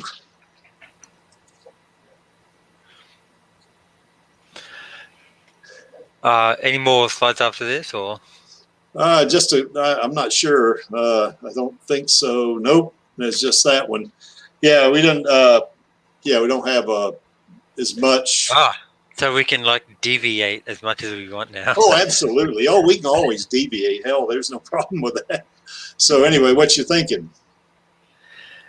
What the hell was that ringtone? I can't get it out of my head. Oh my god! It's like I didn't know Dizzy was married. Is he married? I think he's whipped at the very least. Or he's got a cohabitating honey, Dizzy. Is that what you got? Which is a cool thing. I've done that several times. So, okay, David Watson has a good point, particularly manga Ito. He does have a thrill doing that, right? He's more of a Dizzy says, "Nah, F that."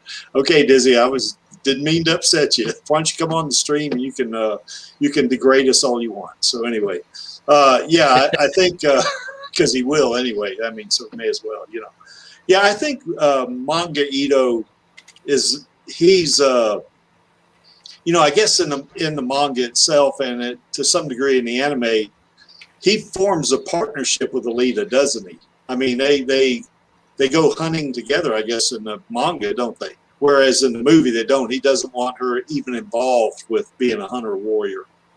So, you know, I think that's one of the biggest difference in how he thinks of Alita. You know, yeah, that's right. Alita Baker. Yeah, that's Dan. He's Grandma Alita. So anyway, that's, like I said, that's more creep speed. So anyway,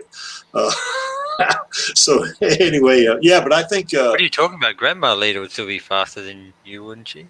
Probably, yeah, she would be, and she'd be stronger and all that stuff.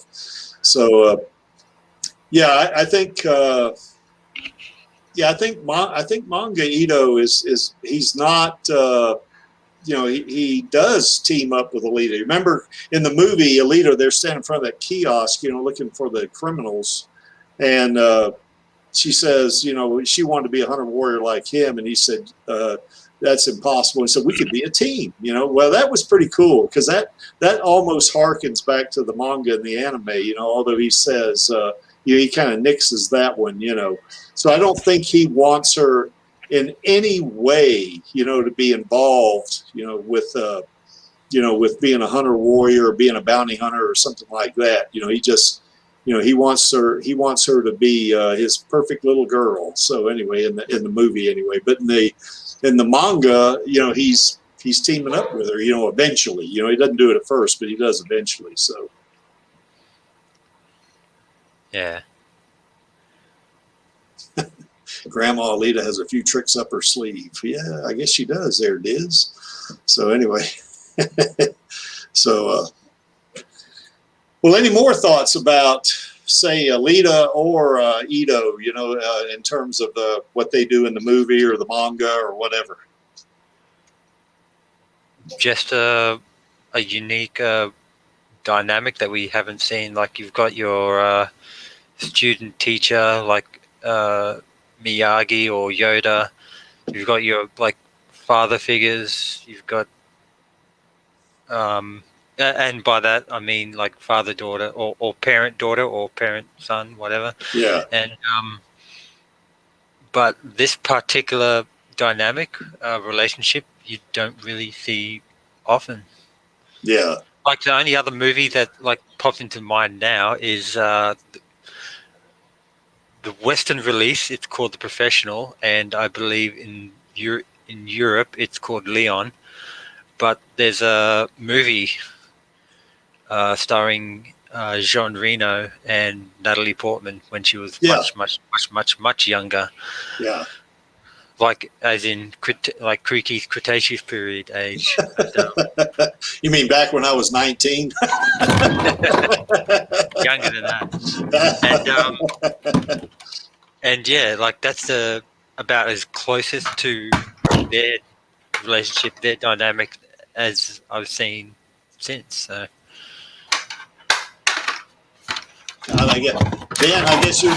Dan, you're moving furniture. Is that what you're doing? Oh, you can hear me? Yeah. Oh, sorry about that. I thought I had my mic muted. That's all right, man. We're chaotic here. We're just hearing all this racket, you know. So Dan's moving again. Golly. Yeah, I'm just reorganizing a bunch of stuff so I can see if I can get more than one USB working. I'm on this 2010 laptop, so. That really is old. Hey, you think that's old? In North Carolina, I have a laptop that I still use. Not a lot. I mean, I use it as kind of like second screen or something like that. But that sucker, I bought that thing in 2002, and it still runs. I mean, you know. Yeah. Well, these old laptops hold up really well. This thing has survived like 3 or 4 of my new laptops. Yeah. This is what I use when my new laptops go down. So it's still going. So. Yeah. I didn't even think I could stream on it, but here it is. So, well, how much? The thing about streaming that I've learned is that what you really need, what is most important, is have enough memory. You know, because like when you're playing videos or something like that on my old computer, you know, I had Windows 32-bit on it at my other computer. I still use it some, but it only you know, will reference 2 gigs, I guess. And if you're playing like a big video or something, it kind of gets the hiccups, at times, Oh, Jeff, Y2K compliant. Yes, I love that. Yeah, that's the Creek was involved in that one too when I worked for the government. So anyway, worried about whether or not the lights were going to go out and all that stuff. Yeah, that is funny, Jeff. No doubt about it. So anyway, Dan, you got any additional thoughts on Alita or Ito or? No, not really. He's got some delusions. I got some what? Delusions. Oh, yeah, not really. I don't really have any additional thoughts. Actually, I'm not gonna lie, I missed a lot of what was talked about today, so I'm kind of all over right now. So well, that's all right. How's your dog doing, man? I mean, he was sick, so he seems to be doing okay. I haven't let him back in the house yet though, because I'm gonna let my wife deal with the mess when she gets home. At least he's on stream, unlike someone. Dizzy. Dizzy's too busy making his own mess. Yeah. So anyway, Diz, you come on and you berate us all you want because we know you will. But anyway, I remember my dog. When I was married, he was about 6 months old, and he got into some chocolate. Oh man! And he ate a whole bunch of that stuff, and my wife and I had to rush him to the emergency room, and they had to observe him, and they, I forget what kind of medicine they gave him or something, and he was really acting squirrely, boy. I mean, it was really, in hindsight, it was funny, but it was scary when we were doing it. But anyway, Dizzy, Dizzy, I was not married to my dog, Dizzy. I think he was talking about Dan. Oh, okay. No, I don't think Ben's married his dog either. So my dog got next to some coffee grounds a couple months ago. This is the same dog, by the way. I have 2 dogs, and the older one, he doesn't do anything. Like, he's just relaxed. He's chill. Oh no, actually, he does do shit. He barks. That's fucking annoying. But other than that, he doesn't do anything. This other one, this new one that we got, he's about a year old. Yeah, it's like anything that can go wrong with him fucking does. Like he ate like 2 cups of coffee grounds one time. I had to rush him to the pet vet or whatever, the emergency vet and shit. Yeah, that was like $250 that I didn't plan to go anywhere. I don't know, man. Like he's eating my walls and shitting the walls out. Like that's the annoying part, right? It's one thing to eat the fucking walls, but then to see it, they have to go pick it up in the shit that he shits out. That is just like insult to injury. You know what I mean? And, I don't know. He's a handful. He's a really sweet dog, though. Yeah. Well, my dog my dog will be 11 years old this year, and it's for a newfie. That is really old, Yeah, but they're big. He's like it. He's like his daddy, I guess. But he's good. Yeah, but he still chases squirrels and rabbits and stuff like that. So he's good. Yeah, I'll probably get a couple more years out of him at least, I think. So keep him away from the chocolate. Yeah, keep him away from the chocolate and keep his weight down. That's the main thing, So I think Alita and Ito, they're kind of, Angelus alluded to this a while ago. It's kind of a unique kind of story. Not unique, but you don't see it very often. Between that relationship between 2 people, it's kind of like father-daughter. But in this case, the daughter can kick the father's butt easily, I think it goes along to Shiro's subtle theme of Shades of Grey. Because, like I said, there's nothing like really. I mean, it's anime. Of course, things are spelled out, but then there's a lot of stuff that isn't spelled out, and that's just one of them. You know what I mean? I think that he kind of wanted to make that a Shade of Grey too, which is why he threw in that chaos thing. Because really, it's through chaos that we find that out. And then I don't know. Like, there's a couple manga panels where you kind of get a whiff that maybe Alita might reciprocate those feelings, like when Chaos is digging around in her TubeBuddy, the way she reacts to that, and then when she's going to see Ito for the first time in like a decade, and the way she's drawn, the way her face looks, the way she's having a panic attack about it, it seems like maybe she might have reciprocated some of those feelings as well. Well, that initial And, reaction to Chaos, though, when he was kind of messing around with her TubeBuddy, I think she thought that was Ito, didn't? When she kind of in a half dream state, and she thought he was Ito. And when she figured out who he was, and he was trying to seduce her and shit like that, she slugged him, which I really love that. But that just goes to show you that had it been Ito, she wouldn't have hit him. She wouldn't have seen it as harassment. Yeah. So think about it. So for any other guy that crosses the boundary of harassment, but for Ito, that's like, and I get it. I don't know. Like, I don't think that's a father and daughter kind of relationship. And like I said, they're much closer in age, so it isn't as creepy. But she slugged him after she realized it was who he was. That's what I'm saying. So when she realizes it's not Ito, then it's crossing a line. But for Ito, it's not. You see what I'm saying? I see what you're saying. Yeah. Yeah, and that kind of just implies that maybe there was something else there, maybe she had some other kinds of feelings for him, huh?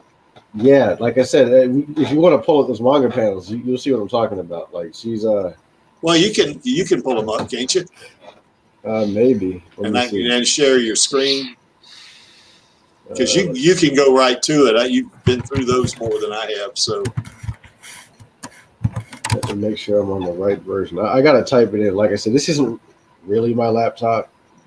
It's kind of like a backup here, so it's going to take. Well, I can do it then. Let me go to Manga Park. I'm there already. Oh, are you? Okay. Yeah. It's just going to take a little bit of time because it's a little bit slow. Yeah, Dan, you ever get to Pensacola, you let me know. Oh no, definitely I will. Hopefully I do. We'll see how things go. Today's run kind of sucked. That wasn't great. Well, hell, man, it's always hot this time of year down in Florida. Yeah, but I thought I'd do better than that. You know what I mean? Yeah. So, oh well. All right, so I'm on chapter 40. So let me see if that's correct. Okay. No, it's a little bit before that. Okay. I just clicked chapter 40, so I figured that would be about where it is. It's right when she meets Koyomi, who was the worst character in the first. Well, she was laying on that gurney or whatever that was she was laying on when Chaos was fiddling with her. I mean, yeah. He's kind of all handsy, So, that's one of my favorite. I got a lot of favorite panels in the manga. That's one of them. How she slugs him. I just love that. and then she looks at him. When he's doing he says Yoko. You remember that? Or was it him or her that thought that? No, it was him. He called her Yoko. It was him. Called her Yoko, and she has this look on her face and then slugs him. So. And then he puts her in a wedding dress. Yes. Yeah. Yeah. He definitely had the hots for her, I think. All right. So actually, you know what? Well, I don't know what I was doing. For some reason, I was thinking about that. I pull up that where he does the thing to her, harassment to her. But really, what I wanted to pull up was when she goes to meet Ito the second time. So I'm sorry, I wasted all that goddamn time. That's all right. All right, I'm getting to it now. Okay. I just gotta kind of move through it slowly. Because I'm on this grandpa computer, With Grandma Alita. Yeah, Grandma Alita, yeah. She's hot, man. She's yeah. Yeah. All right, so here it is. So you want me to share my screen? Yeah. No. Yeah, we do. Yeah, we do. Oh, I don't know if I can share my screen. Oh, you should be able to. Oh, no, okay, I can share it. Oh, okay, I see why. I'm on Chrome, that's why. No, Chrome, you can do it. I'm on Chrome. No, it just looked different because I'm on Chrome. Oh, I don't see. use Chrome to be on stream. All right, so here it is. Yeah. So if you see what I'm looking at here. Yeah. This is when she's going back to see Ito. She's all dressed up like a 90s chick. Yeah. She's freaking out because whatever Nova might have done to Ito.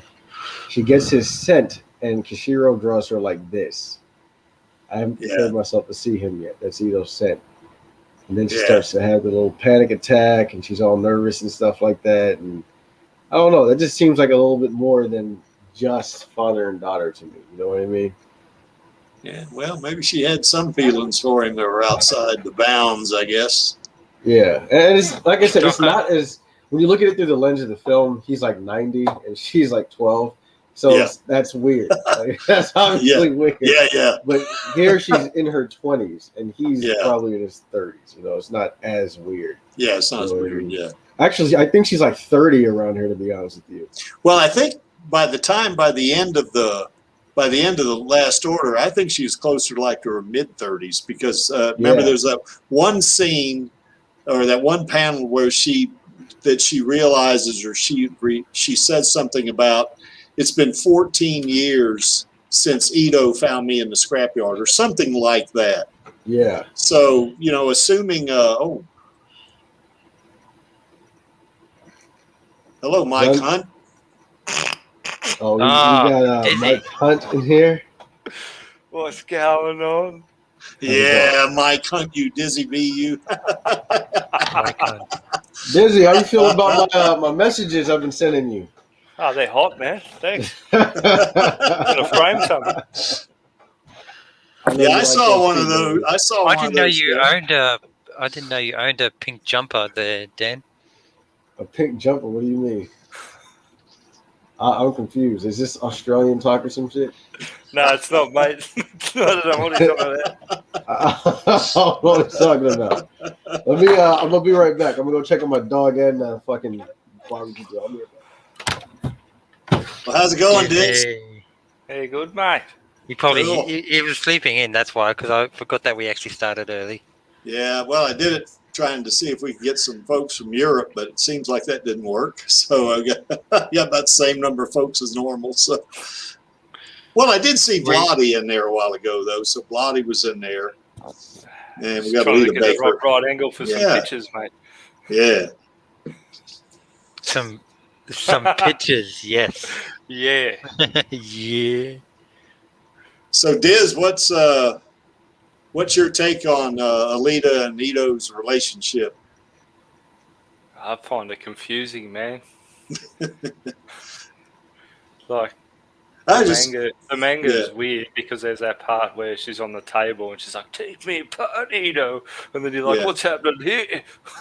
Yeah. That's that one I was talking about a while ago. How she slugs chaos. I love that one. You know. He's trying to have his way with her, I guess. You know, she ain't having any. Yeah. So how's things down in Tassie? Cold, frosty. Oh, that's right. It's winter time down there, isn't it? It was snowing here the other day. Damn. Yeah, that's why I've gone through the coffee's flat out, mate. Nice and warm. Well, you do have your coffee, right? Yeah. Yeah. Okay. I'm having it now. Okay, cool. Yeah. Do you see that Crocodile Dundee tweet I sent out to you guys? Yeah, mate. Yeah, I kind of like that. Hello. All right, I'm back. All right, Dan. I had to go take a number one, and then my zipper got stuck. Oh, now I remember. Okay. I'm just kidding. No, okay. It's a running gag. When you linked us that Dundee tweet, I thought it was like one of your new video edits where, that's not a movie. This is a movie. You're holding up the. Oh, that'd be a good one, wouldn't it? Actually, yeah. There you go. See where you can work.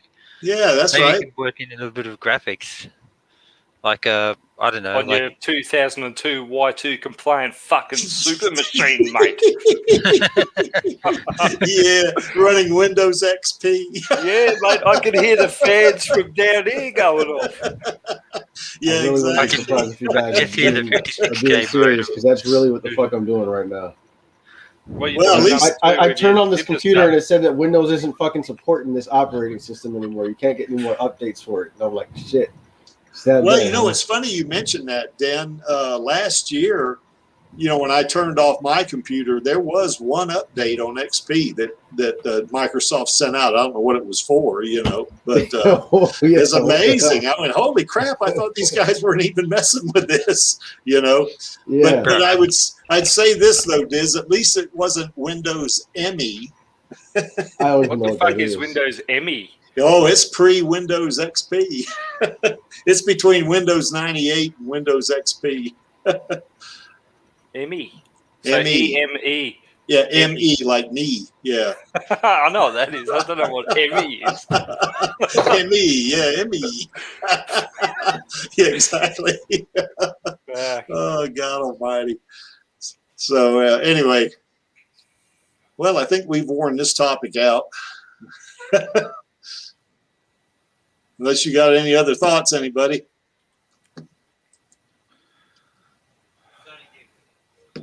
Any other Alita topics? Angelus, I know you got something. Sorry, I just had to do a den and duck out just quickly. Get some of that white gold Aussie tea. Oh, I thought you guys were hitting to the restroom or something, and you got the old guy on here who has the restroom. Well, because you're resting there. Hey, you're taking a piss. Sometimes that ain't resting, mate. It's hectic. Especially if you've had a lot of water. Diz, have you ever been to America? Have you ever been to America, Diz? So what's in your restroom, mate? You got like red carpets and fucking mirror tiles. It sounds like an epic place to go, mate. It's a restroom. Yes. Would you like a towel, sir? Well, yeah. You know what though, Diz? Obviously you've never been to America. So I just call it the shitter. The dunny. Yeah, the dunny, not the restroom. Well, that's what if you ever come over here, that's what you'll see. You'll see restrooms. That's what they're called. Sounds like something old people have when they've walked 2 centimeters. Oh, now I need a rest. Where's the restroom? Well, not all old people do that. So, oh, Jesus. So, anyway, we've obviously missed something. Oh, my God. Yes, we have sharing screen now. Okay, cool. Dunny. There it is. In British, it means slow to receive. In Australian, it means toilet. Especially one outdoors. Well, you know what they call an outdoor dunny? An outdoor dunny in the U.S. is called an outhouse. In case you guys are wondering. That's probably the one Aussie thing that you guys actually say. Here, they call it a thunderbox. Yeah, I got to get down to Australia one of these days. I got to get down there. Because sometimes the things that come out of your ass sound like thunder, mate. At times, yeah. So, a couple of months ago, it literally did for me, but wait. Oh, come on, mate. Yeah, that's a mental image I could do without too. There, Angelus. There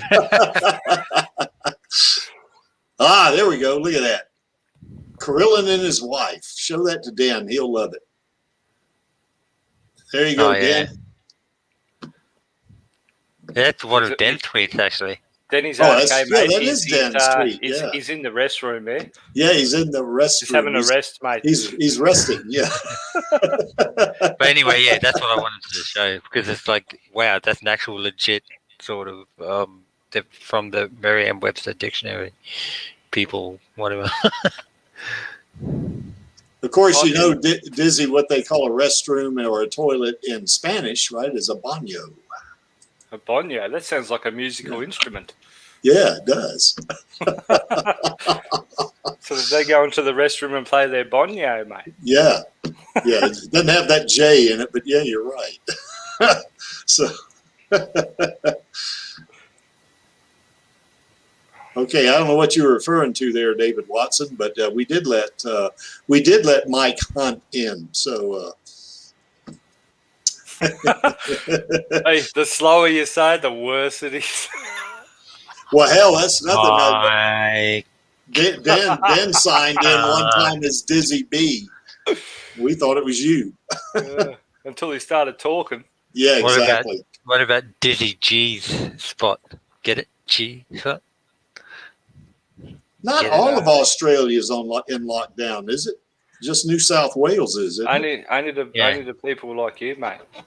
I don't let people like you. Man, I'm fully vaccinated. I don't have to be locked down. Fully vaccinated. Come on, Yeah, mate. I am. I've had both my shots. It still doesn't repel people like Davo. No, it doesn't.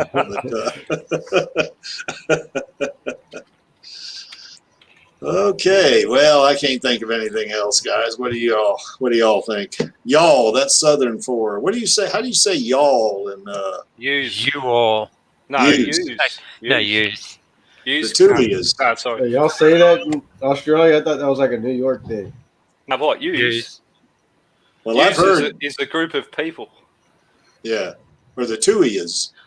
Yeah. The three of yous. Yeah. So, like, if there's a heap of people being dickheads, you can be like, hey, yous cunts, settle down.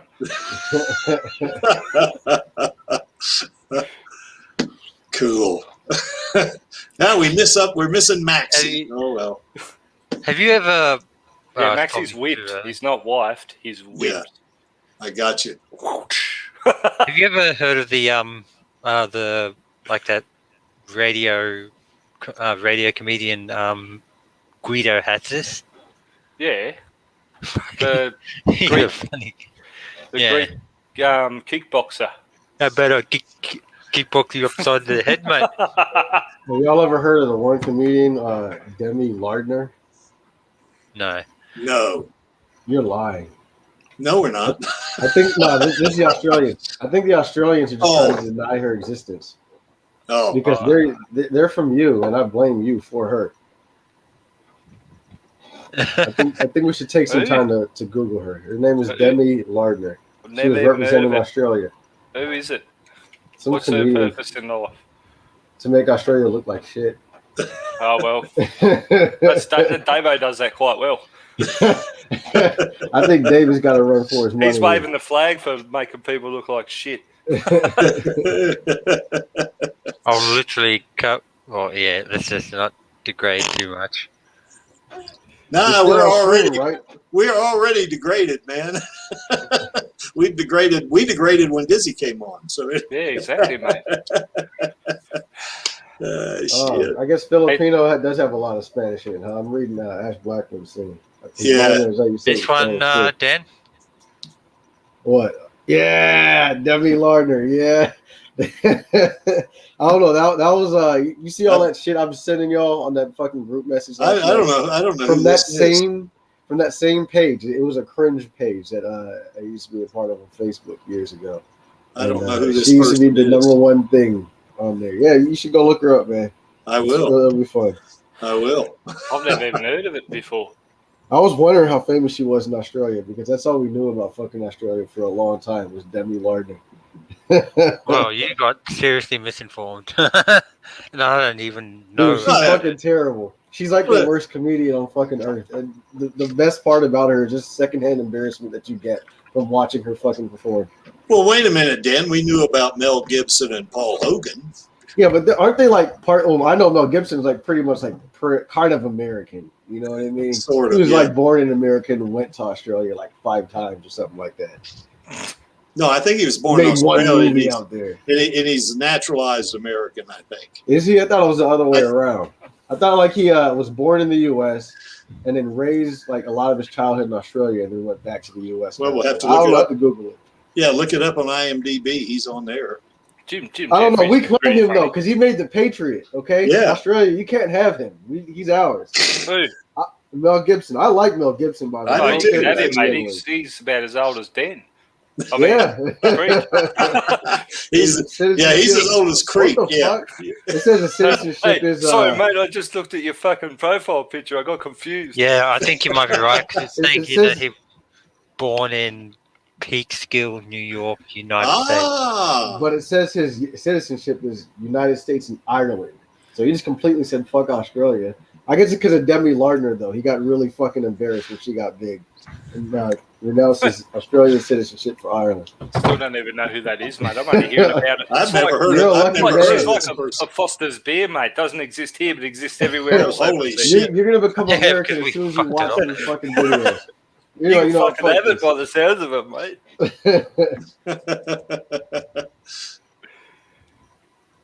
If I wanted warm beer, I'd chuck. Well, yeah, I won't say it on stream.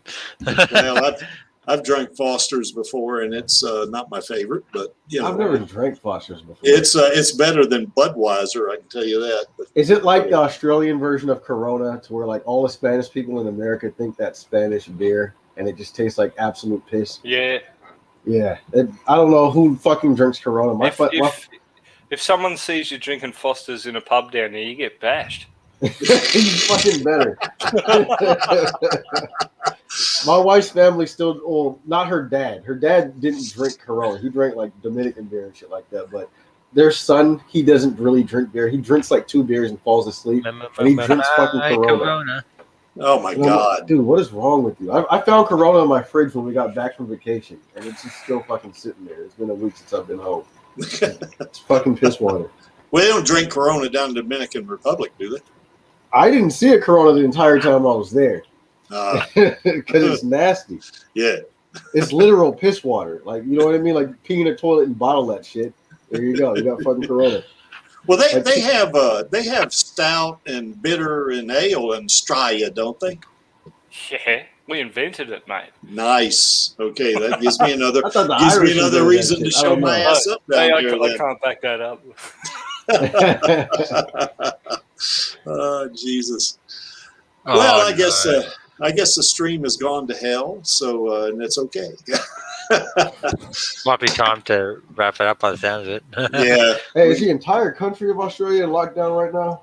Nah. No. No, Or just the cities? Just where I'm about Maxie to go out for a drive. Yeah, Just where you know? Maxie lives. Man, tell them to move out the city. Why would you want to live in the city? Well, the only That's what I place. reckon, mate. Davo lives in a high rise. Yeah, I know. I don't know why the fuck he wants to live there. Fuck that. You gotta fucking like press I'd the rather live elevator in one buttons of that the kids can blow his Creaky's nose freaking on. restrooms. Man, you should see Crick's houses, man. I heard they're fucking huge. Oh, Get shit. that shit for cheap in the country. Do you call them restrooms too, Denny? Restrooms. Yeah, he calls these shitters restrooms. that's what they're Yeah, called I here, guess so. Dan. Right? You go to the public ones, I guess. Yeah, that's what I'm saying. Not in my house. No, I I just don't call that shit in my house. no, I just call the Yeah. toilet in the house. that's my thinking room over there. You know what I mean? That's what I call it in my house. Oh, so you see that, Dizzy? This is where Dan. That's his thinking room. That's where I make my videos. You know what I mean? I write them. He on the makes his shitter. videos in the restroom. On the shitter. It's not called a restroom in the house. It's like a Yes, public I thing. You know what I mean? I know. That's like where you. I don't know. You don't want to get caught by another dude with your pants down. You know what I mean? Like when I'm in my house, I can get caught by another dude with my pants down because it's my fucking house. You know what I mean? It's different when you're in a restroom and get caught with your pants down. You know? So you don't have a restroom in your house? No, that's just It's his just bedroom. It's his And bedroom, then- mate. Yeah, this is my bedroom. You know what I mean? I don't gotta go anywhere. I own this place. What am I hiding it for? Okay, well, I guess if anybody wants to come on after stream where you think it's chaotic now, you just wait. Just click Davo on the gets his link. pants off. Yeah, that's right. He may have his pants off already, so Yeah. I don't know. You know. Give me 5 So- minutes. I'm gonna be right back. All right. Okay, well, I'm Long gonna we wrap go. it up. Yeah, I'm Restroom. gonna wrap it up then, but we'll still be here when you get back from the restroom. Okay, guys. So anyway, I guess we'll wrap up the stream here. We didn't miss anything, and of course, this is our lady right here. This is our Alita, or this #1 in the Creeks book in terms of being an actress. So, and we know why this image is here, don't we, Davo? That's because I like it, and because I'm running the stream, and I'm only here for our girl and the Alita Army. So. Any thoughts, guys, before I call it sayonara to the stream? Well timed. Well- there is. Well, we do have to do the call to action. So, on my Yes. count of 3, it's going to be make those, or film, rather, isn't it? Film those sequels, baby. That's right. So, 1, 2, 3. Film Film those sequels, baby. Babe. Hasta luego.